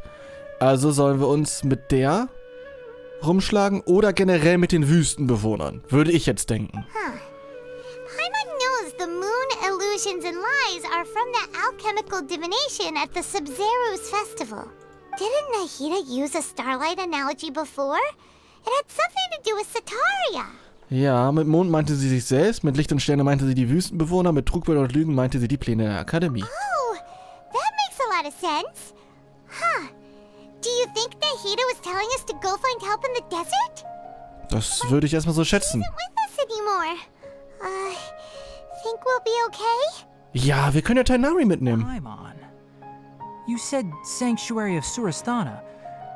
Does this mean that this Nahida you're talking about, the consciousness who was occupying the traveler's body, is the Dendro Archon? Ja, wie soll man es sagen? Tighnari. Hier, lustige Geschichte, ja. Your guess is correct, but the situation's a bit complicated, so it's really hard for us to explain right now. That's all right. A scholar's curiosity doesn't need to be appeased right away. As for the complicated nature of the situation, safe to say I have witnessed that for myself. I've spent some time with you, and it looks like the Dendro Archon's also on your side, so I trust you. Yay! Thank you, Tighnari. Oh, actually, we came here to ask you a question. What do you know about the project that the sages have been working on? Ja, genau. Ah, that. While I was indeed invited to join that project, the sages were always secretive about its scope and goals, so I eventually declined. Ja gut, aber die müssen doch irgendwas dir verraten haben. All I know is that that project has something to do with the restoration of Irminsul. Ja, ich kenne den Inhalt des Projekts ungefähr. Ich habe neue Informationen herausgefunden. Auf geht's. Did you see something when you were in Nahida's body? Ja, die Akademie hilft Scaramouche dabei, zum Archon zu werden. What? Do you have any evidence? Ich habe einen halbfertigen Archon bei der Fertigstellung gesehen, die göttliche Erkenntnis, die uns Hypatia gezeigt hat. Beides.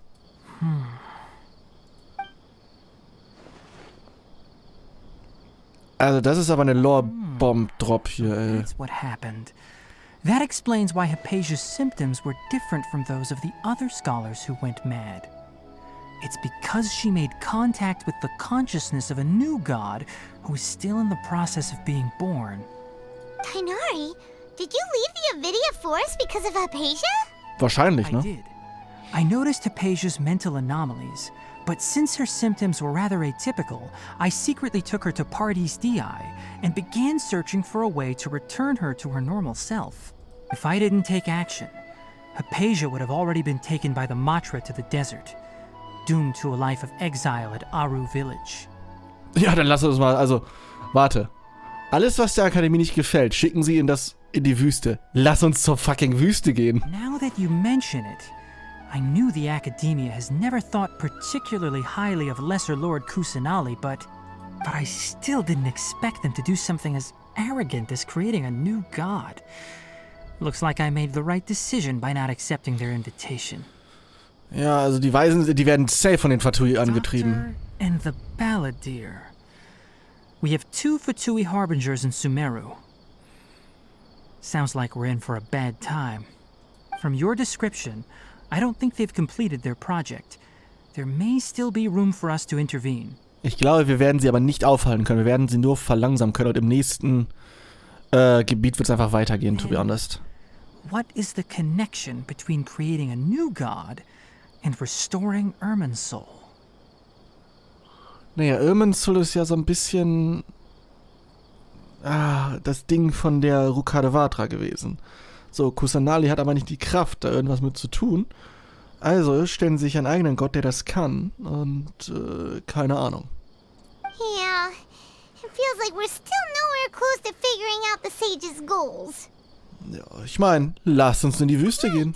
We've pretty much gone over everything we need to know, so we should head out. How about you, Tighnari? I'll stay here for now. I still want to try a few more things to help Hypatia. Okay, mach das. Planning to go into the desert.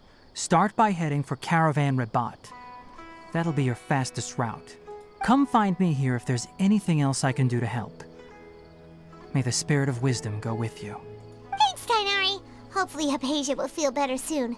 We're off then. Bye, Tighnari. Damn. Also, hier ist viel los. Ein Vierer-Duell. Warte, geht zur Karawane Rabat. Will ich da überhaupt hin? Habe ich den Garten hier schon gemacht? Ja. Mir fehlt immer noch einer. Scheiße. Vielleicht ist er in der Wüste. Keine Ahnung. Oh, mein Treibstoff ist fast alle. Ich glaube, ich muss landen. So, Karawanen-Rabat. Mögen mich die Leute hier? Das hier ist ja dann sozusagen die Connection zwischen der Wüste und Sumeru. We finally made it to Caravan Rabat. It's pretty lively here. So, just past this wall is the desert, huh? Oh, wow. Paimon remembers hearing people call this the Wall of Samiel. It's made to block sandstorms from the outside. Oh, if it's this tall, it's gotta be the divine work of Greater Lord Rukkhadevata, right? Ich meine, ist eine interessante Wand, aber ich hätte es eher gesagt, das ist so eine Zhongli-typische Wand, so. Lol, Steine. Enough gawking. Come on, follow me. Okay, Alheitham. Huh? Aber nur wenn du uns die Wissenskonserve gibt. Over here. Oh, Alter, die sprinten direkt weg. Jo. Ein Vierer-Duell. Folge Alheitham. Ja, ich folge ihm. Ich kann aber schneller sprinten als er. Ein Lappen. Ha! Oh, ich wollte den Weg abschneiden.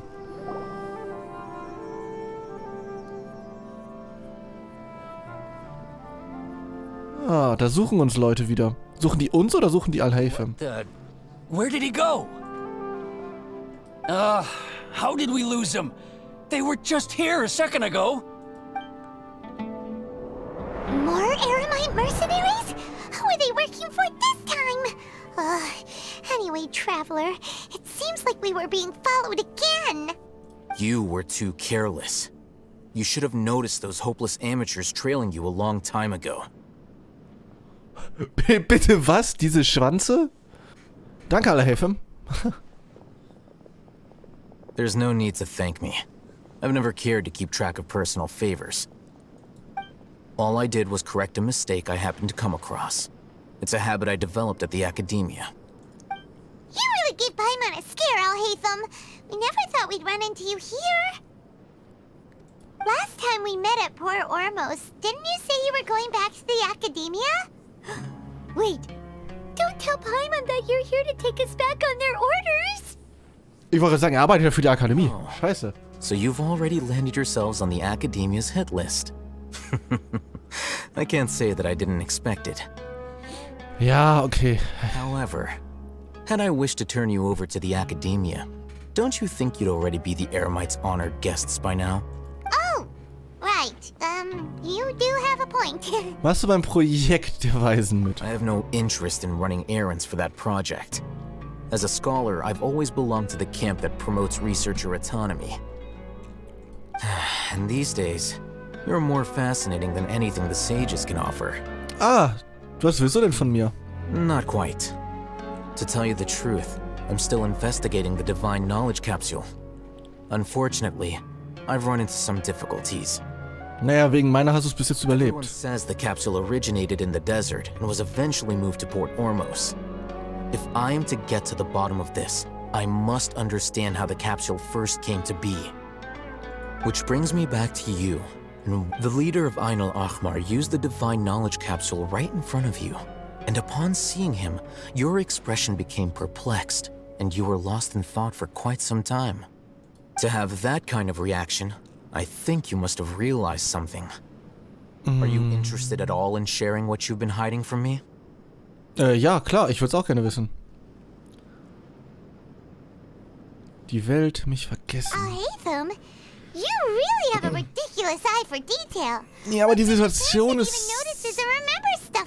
Die Situation ist etwas komplexer. Ich hätte jetzt nicht die Zeit für Erklärung. So that's your answer.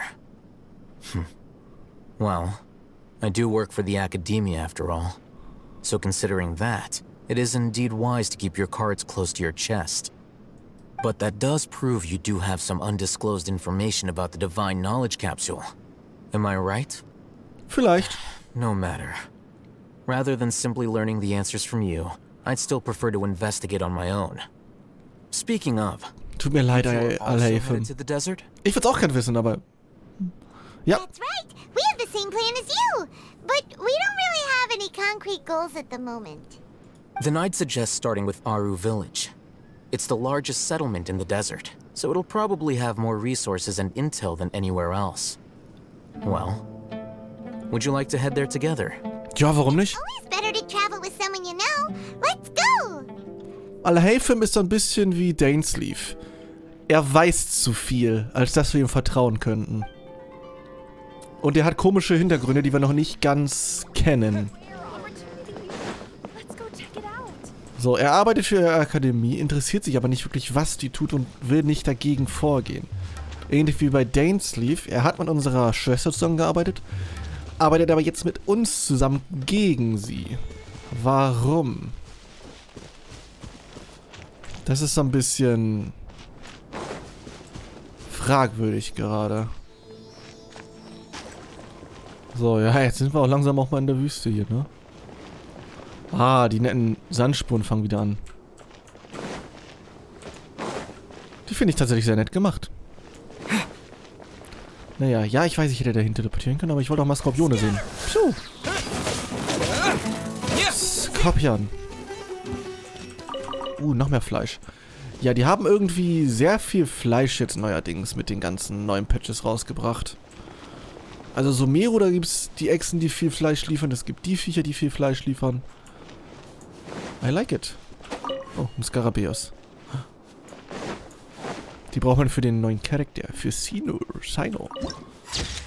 Oh, sieht ganz schön aus hier. Before us lies Aru Village, the safe haven of the desert folk. Whoa, this landscape is really something else. What a cool place! Let's go check it out! Ich meine, hier sollten wir ja genug Leute finden, die gegen die Akademie sind, oder?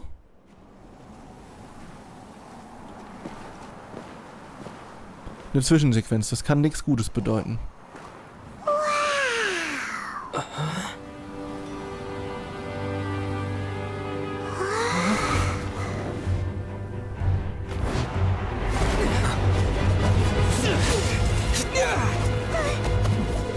Gerade habe ich noch von dir geredet. Moin, Cyno. Oder Cyno.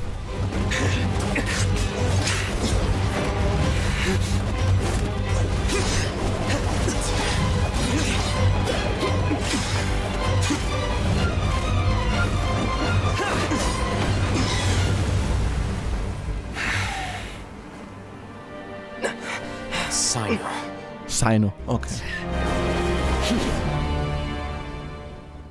Unless my memory fails me, we have barely spoken 2 words to each other before now at the Academia. Would you care to enlighten me as to when and how I invited the General Mahamatra's wrath? Ah, ist also der Mahamatra. Alheitham. Do not think you can escape my judgment just because you managed to escape my attack. Judgment? So that's how you'd characterize your actions here, is it? Or would elimination perhaps be a more accurate description? Oh, Had I Säuberungsaktion. used my full strength, not even this traveler would have been able to stop me. Ja, ziemlich sicher, ich könnte dich aufhalten. Styled like an assassination, I sought only to ensure that my target would be unable to flee or resist. Standard practice for the Matra, as well you know. Seemed to me more like your own personal touch. Who is that, Alheitham? Did you call him General Mahamatra? Ist er die Mahamatra oder ist er einer der Mahamatra? Yes. General Mahamatra. Ah, der Chef der Matra. Head of all the Matra at the Academia. He's a formidable hunter, and the ultimate nightmare for any who have committed academic crimes. You seem to have placed a lot of trust in Alheitham, to the point of blocking an attack for him. If I were you, I'd never choose to side with him. I wouldn't believe a single word that comes out of his mouth. I have been pursuing this scribe for a long time. I urge you, stand back and do not seek to defend him any longer. Otherwise, there will be consequences. Ich meine, ich halte jetzt nicht viel von ihm, aber ich brauche ihn noch. Also kann ich nicht tatenlos zusehen. Has Alheitham done something wrong? Paimon doesn't think he's as bad as you've made him out to be. I won't waste my breath explaining things. Alheitham, I saw it during our fight. Take it out. The divine knowledge capsule you're hiding on your person. Unless you want me to retrieve it for myself. Very perceptive of you. Nothing escapes a Matra's senses. Wait, the divine knowledge capsule? Didn't it fall into the Matra's hands in Port Ormos? Du hast uns also ein bisschen angelogen. No wonder you speak with such confidence, Cyno. But I must admit, I'm very curious. What does this capsule mean to you?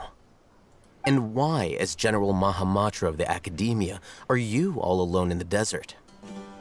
As far as I'm aware, the other Matra have been speculating about your disappearance. Oh, die wissen gar nicht, dass er hier ist. Have you been given a mission that's, let's say, morally dubious? If I was the real target of your mission, what was stopping you from simply using your authority and resources to judge me within the walls of the Academia? Kommt der Auftrag von den Weisen? Ach, Cyno. I should have known you'd be difficult to deal with. You two! Ugh! What you would do, Traveler? Paimon feels like we can't trust either of them! Wir gehen einfach. Lass sie das selber machen. Well, look at you two, acting all tough and self-righteous over there. Ah, der. Moin.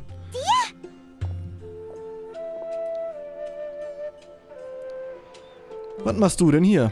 Great! Finally, someone that we can trust! You gotta help us out here, otherwise these two are gonna start fighting again! Yeah, sure looks that way. 2 giants from the Academia duking it out once and for all. Not something you get to see every day, that's for sure. Listen, I know you academic types love to fill up your big brains with self-righteous morality and lord your guckt sie nicht mal an. virtues over each other. But how dare you bring your petty disputes into the safe haven of Aru Village? It seems like someone's gonna have to beat some sense into your thick skulls until you finally learn to respect these grounds. Ja, Cyno, hast du dir keinen guten Platz ausgesucht. Keiner von beiden wagte sich von Thea ablenken zu lassen. Ja, beide wollen sich einfach nur auf die Fresse geben, ne? Hey, did either of you hear a word I just said? Wind. Brrr. Ah, mein Lieblingscharakter, der Wind. Brrr. What's going on? The wind's so strong. Is this a sandstorm? Paimon's gonna get blown away. Another sandstorm? What's up with these recently? Hey! All of you, over here, quickly! We have to take cover. Ah, wer bist du denn? Someone's calling for us. Oh, this wind is too strong. Let's get over there. That sounded like Candace. Come on, you two. Jeez, are all of you academia folks such hard work? Move it! All right, stop yelling. Oh.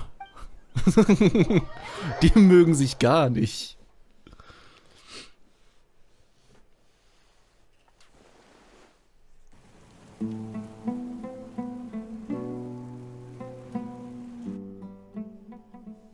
Ach komm, Cyno, willst du nicht mit essen?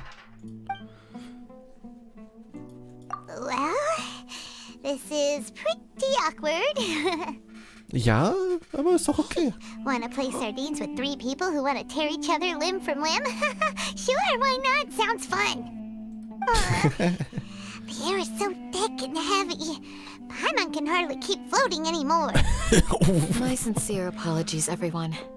This is the home of our village chief. I will have to ask you to make do with this small room until the sandstorm dies down. Schaffen wir schon. Please, let me introduce myself. I am Candace, protector of Aru village. Du, irgendwas ist mit deinen Augen schief.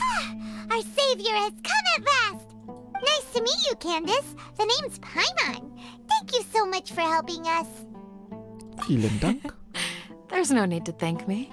It's only right to help each other when the weather gets rough. Wow, she's so gentle and caring, like a nice older sister. Unlike those guys over there. All right, now that we're all better acquainted, we should return to the topic at hand. As a guardian charged with the responsibility to protect my fellow villagers from harm, I was observing your conflict from afar, even before the sandstorm started. And now that you have set foot within our village itself, it is all the more my responsibility to make absolutely sure that you pose no threat whatsoever to us. Gefahren auszumerzen. Die meinen es ernst. So please, have an honest and sincere conversation with one another and put your hostile feelings to rest. Ah, ist schon wieder diese Stimme, dieses Lispeln, was so in den Ohren zieht. Ich weiß nicht, was die da falsch gemacht haben. If anyone dares to start anything again while they are under this roof, am Ende I will not hesitate to send them out for some quality time with the creatures of the sandstorm. Oh, on second thought, Paimon may have misjudged Candace's character. And that goes for you too, Miss Dia. Ja, was, ich meine, Dia hat ja gar nichts gemacht. Make myself clear. All right, we got it, Candace. That's what I like to hear. So, which of you will begin? I was supposed to be a mediator, but I might have gotten a little too involved just now. Anyway, one of those two should probably start talking. Wait, that was you trying to be a mediator? Ja, nicht sehr gut, ne? I have nothing to hide, so there's no shame in explaining myself. Danke, warum hast du dich nicht eben erklärt, als wir darum gebeten haben? Matra not knowing my whereabouts. It's not because I've been assigned a morally dubious mission. Rather, I've chosen to exile myself. Aber warum? Huh? Exile yourself? A little while ago, I discovered that there was data missing in the Academia's project planning and development files. What little they did report clearly did not match the project's actual progress. As General Mahamatra, I had the responsibility and authority to request an audit. However, to my surprise, the person responsible for the erroneous data was none other than Grand Sage Azar himself. I tried to investigate the issue myself before submitting a formal audit request, but I soon found that all leads and potential pieces of incriminating evidence were carefully concealed from me. Ah. Also der eine, der Korruption und Co. in der Akademie aufdecken soll, wird daran gehindert, das zu tun von der höchsten Einheit selber. Also ist die höchste Einheit auch korrupt, also ist die ganze Akademie für den Arsch. Und deswegen ist er hierher gekommen, weil er nichts mehr damit zu tun haben will. I began to realize that they were cautious of me from the very beginning. Unsurprisingly, the Grand Sage rejected my audit request as soon as the submission reached his desk. He even said to me, "The power of the General Mahamatra is granted by the sages. You have no right to judge us." So they really are up to no good. I realized then that to the Grand Sage, the Matra are nothing more than tools for the sages to assert and maintain their control over knowledge. The vows that we took, the principles that we strive to uphold, they are meaningless to the academia of today. Deswegen hast du dich ins Exil I geschickt. believed it would be wise to flee the academia before the sages had a chance to take action against me. This way, they can no longer see nor predict my actions. I will never give up on this investigation. There's no need for someone else to give me power or authority. Once I find the truth, I will administer judgment by my own name. Okay. Cyno seems to have the same goal as us. We're all investigating the sages. Ja, dann lass uns doch alle zusammenarbeiten. Plus, now that he's no longer the General Mahamatra, he somehow feels a lot less scary. Wir können ihm noch nicht vollständig vertrauen, für den Fall dafür, dass er sich nur eine Geschichte ausgedacht hat. Kann natürlich sein. Well, Cyno, if that's your story, then why did you see Alheitham as a target? When I was investigating the matter in the academia, I overheard a conversation between Alheitham and a sage. The sages asked you to investigate a blonde-haired traveler. Do you dispute this, Alheitham? Ah, moin. Ich bin übrigens der blonde Reisende. What? Like many parts of the project, this assignment was undocumented. Now throw in your suspicious behavior with the divine knowledge capsule, and I think we deserve an explanation. Ja, die Weisen hatten schon von Anfang an sich in Acht genommen vor uns. Ja gut, aber die kennen natürlich auch unsere Geschichte in Mondstadt, Liyue und Inazuma, ne? Yes. I was indeed tasked with investigating the traveler. Alheitham! After all, the promised reward was so great that hardly any scholar could have refused. The sage told me, once you've completed this assignment, I can give you a glimpse of divine knowledge. A most enticing offer. Unfortunately, those academics don't know me at all. Their words contained one key piece of information. Namely, that divine knowledge indeed exists. That gave me all I needed to know. From my perspective, the sages are far from trustworthy. Think about it. Isn't it a little strange they're so willing to share divine knowledge with anyone, even as a reward? Naja, aber wir sind, also angenommen, die Akademie arbeitet mit Fatui zusammen. Die Fatui weiß, dass wir praktisch 2 ihrer Mitglieder schon geschlagen haben. Und einen Archon. Das heißt, wir sind nicht irrelevant. Und die wissen auch, dass wir mehrere Elemente beherrschen. Also, göttliches Wissen als Belohnung ergibt für mich Sinn. So, I began my own investigation following the lead of the divine knowledge capsule. In the end, I realized my wisdom in committing to this rather than collaborating with the sages.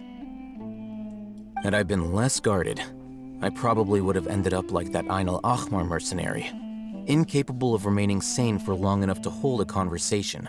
You mean that the sages originally planned to dispose of you, using one of those capsules that drive people insane? Warte, du wolltest das nur mit uns kommen, nur um mich zu untersuchen. I'd already given up on the assignment by then. I only told the academia I was waiting in Port Ormos for you to appear so they wouldn't suspect anything. So it came as quite a surprise when I encountered my erstwhile target while investigating the divine knowledge capsule. Criminals do love to talk about coincidences. Oh, Verbrecher. Oh. Even though I ran into the traveler by chance, I had no intention of providing assistance to the academia. Also, you should remember, you were the ones who decided to follow me and strike up a conversation after I left that tavern. Ja, aber komm, reicht es als Beweis? That's true. Alheitham helped us out at Caravan Rebat as well. Maybe he's telling the truth. I'm willing to apologize, if that's worth anything to you. I took the Divine Knowledge Capsule behind your back because I judged its existence to be a significant risk. I felt that it would be best for no one to interact with it before it had been properly studied. After all, curiosity often proves to be the most dangerous thing in this land. You should be well aware, Scribe Alheitham, that curiosity can also lead you to danger and suspicion. Answer me this. Did the sages share any information about their project with you? Wahrscheinlich nicht. Have I not made myself clear? You and I are both distrusted by the academia. Do you really think they would tell me anything? Fine. Although you haven't completely proven your innocence, I won't regard you as an enemy, for now. As you wish. Good. I'm glad to see you two clearing up your misunderstandings. And now you, Dia. I believe it's your turn. Ach so, ich dachte, sie ist schon fertig. Oh, sorry. Whatever the boys were talking about must have been so boring that I spaced out. My situation is pretty straightforward. My employer, Dunyarzad of the Homayani family, is friends with the Traveler and is currently recovering from her illness at home. I had nothing going on, so I decided to return to Aru village for a visit. I was actually looking forward to a pretty exciting time getting back together with everyone here. But then I saw these two random guys in the middle of a pointless argument. It ticked me off, and things went downhill from there. Is that all? Well, I will admit that definitely sounds like your style. In that case... Oh, das ist ihr Stil leider. Back, dear. That's more like it. I missed you all so much, Candace. Moin. Whoa! What was that sound? No need to worry. Now that you're no longer at each other's throats, please make yourselves at home. I'll take a quick trip outside to clear out some of those creatures in the sandstorm. Creatures? In the sandstorm? Alter, You don't want some backup? die Audioqualität von ihr regt mich so auf. Fighting in a sandstorm is not for the faint-hearted. Anyone without extensive training in these conditions is at a disadvantage.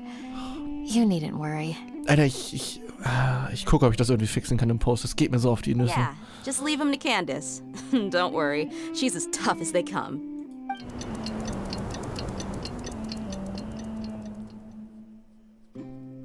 The wind's died down. That means the sandstorm's over, right? Ich hoffe doch. Candace still isn't back yet, though. Is she alright? Maybe we should go out and check on her. When you put it that way, even I'm starting to feel a little worried. All right, let's go. We've been here long enough, and the boys are as chatty as the floor.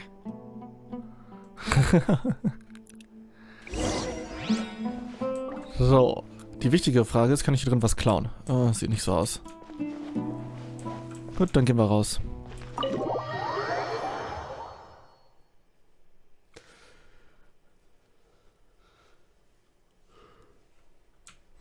Das ist auch schon wieder so ein riesen Auftrag. Wir sind schon wieder bei 2 Stunden.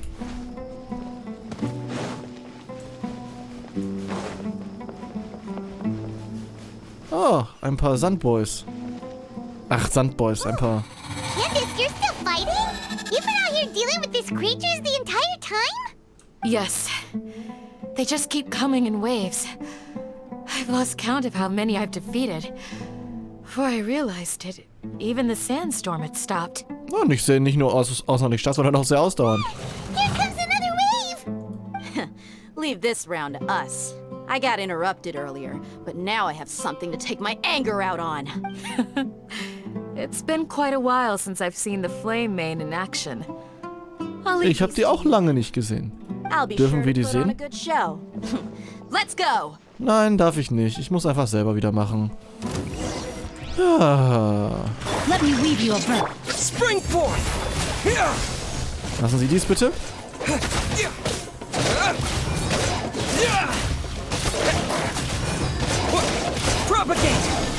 Ja, ihr könnt nichts.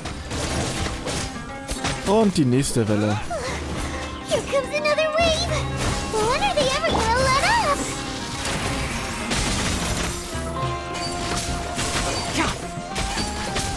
Ja, I mean, die sind jetzt nicht super strong.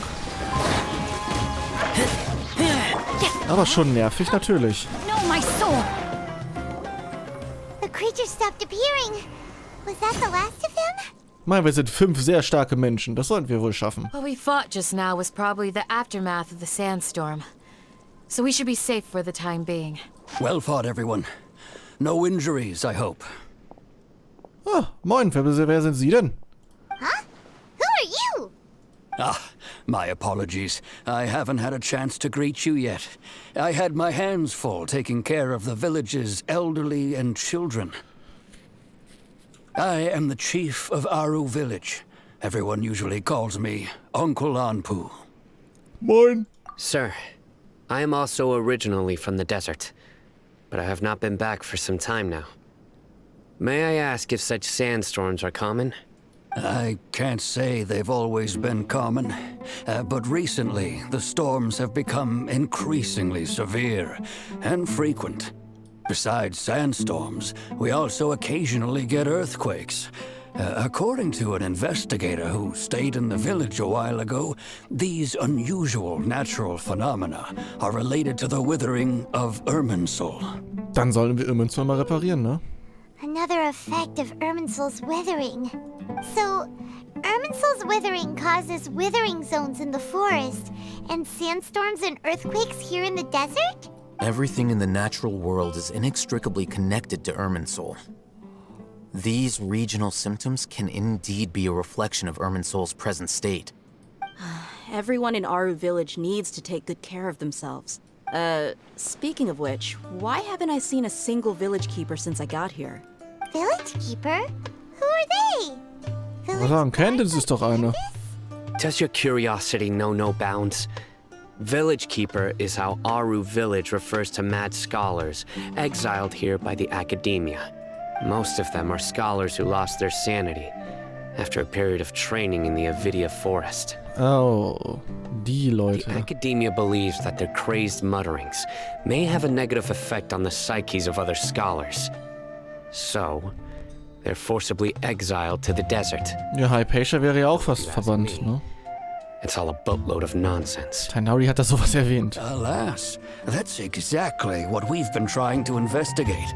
One by one, the village keepers have been mysteriously disappearing without a trace. But no one in the village has ever seen them leave. If you're planning to stay around the village for the next few days, I'd appreciate it if you could keep an eye out for them. I've had encounters with those people in the past. I'll see what I can do to help. The Matra are the ones responsible for their exile. Now that you're no longer with them, are you trying to alleviate your guilt and atone for your past sins? I'm fascinated by how you think. Mock me if you will, but if you are guilty, I will eliminate you, regardless of my position or identity. Whew. Oh, you're the former General Mahamatra. You must be an expert in these kinds of investigations. Thank you for your help. Ja, lass mich ruhig auch helfen. Ich habe ja nur schon 8 Stunden hier drin You're verbracht. reminded of Hypatia? Oh, these poor scholars. First they lose their sanity, now this! We need to help get them Viel back wichtiger. home safe and sound. Dieser Zustand der Wahnsinnigkeit scheint ja ähnlich zu sein mit dem, was passiert, wenn man die Konserve anfasst. Vielleicht haben die das gleiche Wissen. Also haben die vielleicht noch mehr Informationen für uns. Is it really a good idea to tag along with Cyno? You seem like you really don't trust him. Oh, ich meine, kann ich ihn besser I'll be beobachten, ne? grateful for the assistance. No doubt you will do a better job than some of my former subordinates. Let's start by finding a spot to share what we know so far.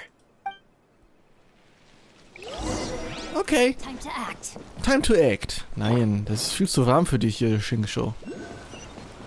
Ming, ming, ming, überall Quests. Ja, die machen wir später.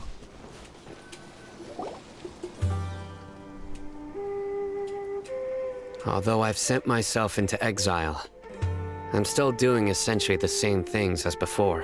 Do you still have any questions for me before we start our investigation? Warum werden die wahnsinnigen Gelehrten Dorfwächter One genannt? of my former subordinates told me that this title has its origins in a strange incident.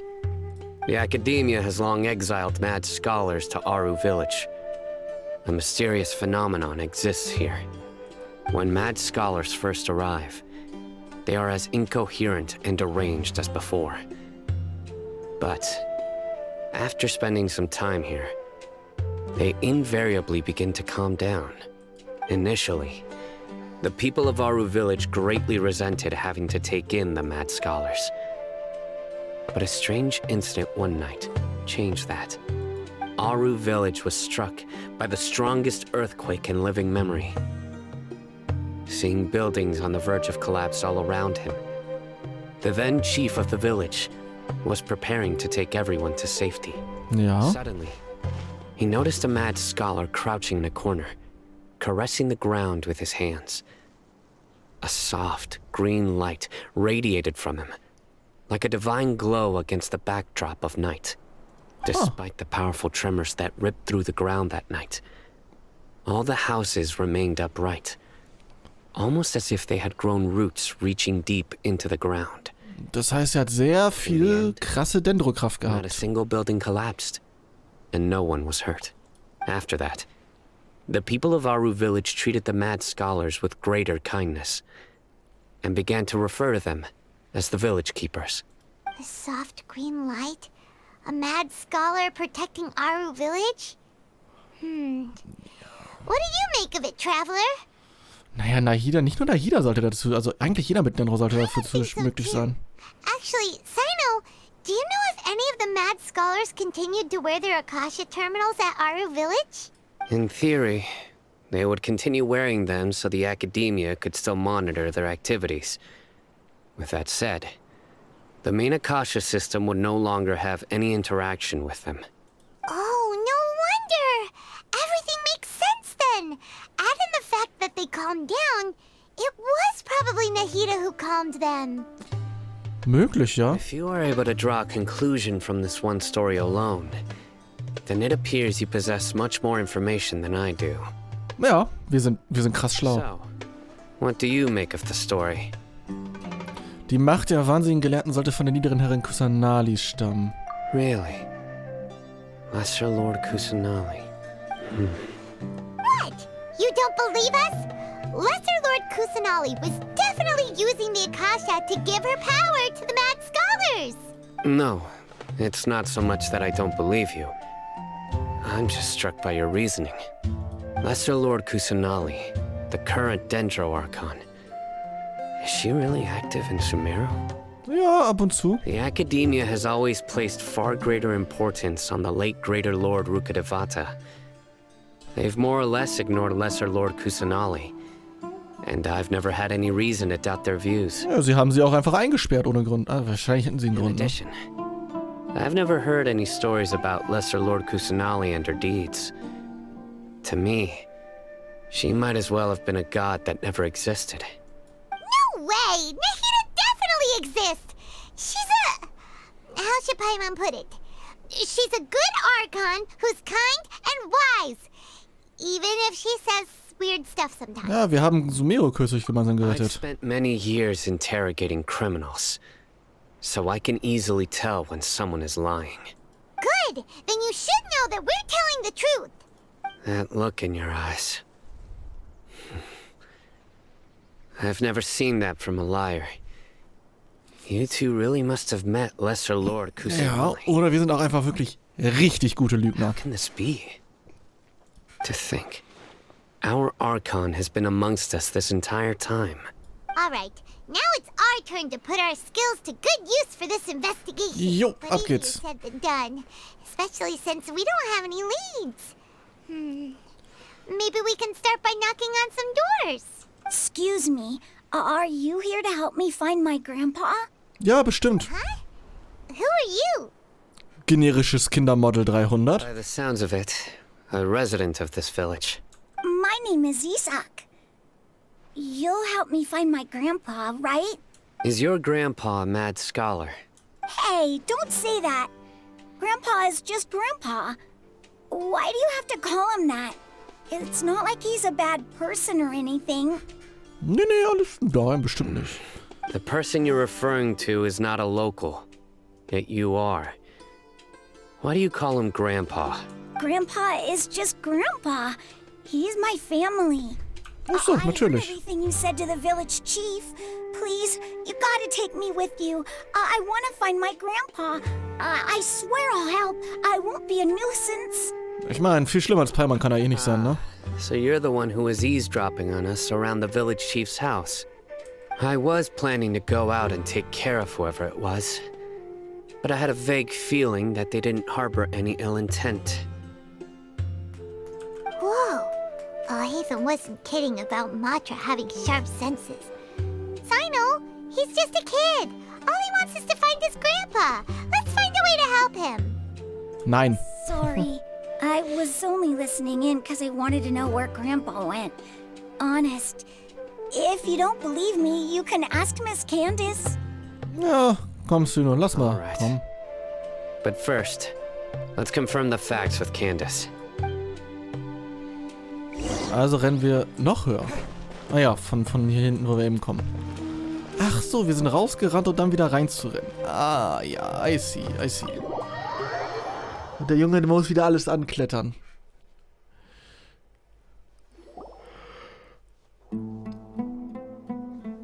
Cyno is super vigilant. Is this what all the Matra are like? Ah, you're back already. We just wanted to confirm something with you. Do you know a boy by the name of Isak? I had a feeling he'd go looking for you. Huh? You knew this would happen? Yes. Although he tried his best to stay hidden, I still noticed him eavesdropping outside the window. Können wir bitte nicht mehr mit Candace reden? Sie tut weh. Isak's parents were both Aramite mercenaries who rarely returned to the village after finding employment in the city. He was raised by his grandfather. Unfortunately, it was only a few years before his grandpa passed away. Isak was still very young at the time, so various families in the village took turns caring for him so he could survive. Later, an elderly mad scholar arrived at the village. Isak thought the scholar bore a striking resemblance to his grandfather, and thus often spied on him. Hat einfach einen Opa adoptiert. However, the scholar was unkempt in appearance and incoherent in speech. Although Isak referred to the man as his grandpa, he was afraid and didn't dare to approach him. Okay. One summer night, the oft mumbling and bumbling grandpa suddenly calmed down and seemed to become more lucid.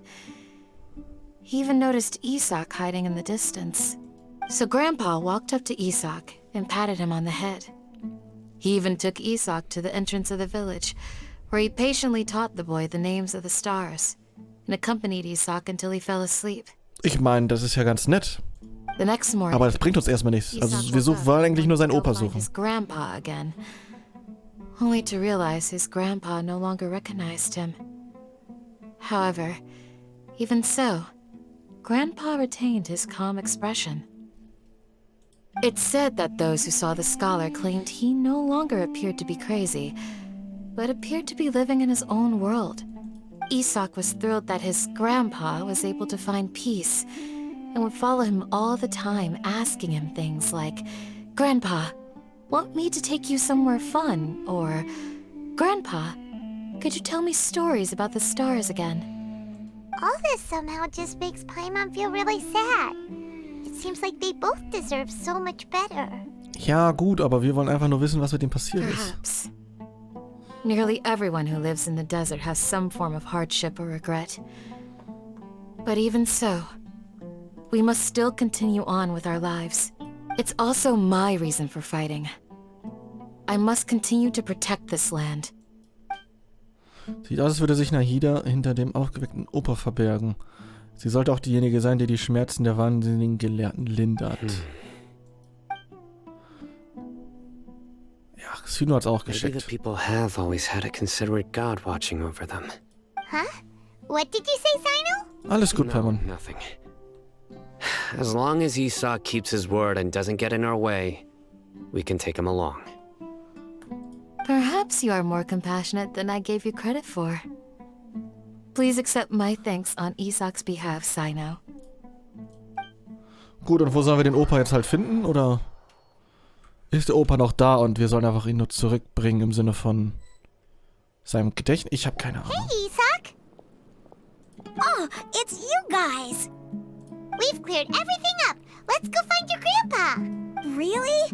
Wow, thank you so much! Deinem Opa geht's safe gut. Kein Ding. Alright. Let's ask the local residents some questions first. Auftrag geschlossen. Nice. Es geht direkt weiter. Aber das ist streng genommen ein neuer Auftrag. Das ist Akt 4. Der 4. Akt. Und den machen wir in einem anderen Video, weil das sind auch schon wieder 2 Stunden. Und der wird auch bestimmt wieder 2 Stunden gehen. Und wir haben so viel in diesem Ding hier rausbekommen, was wir erst noch verarbeiten müssen. Deswegen würde ich sagen, vielen Dank fürs Zuschauen. Hau da rein und bis zum nächsten Mal.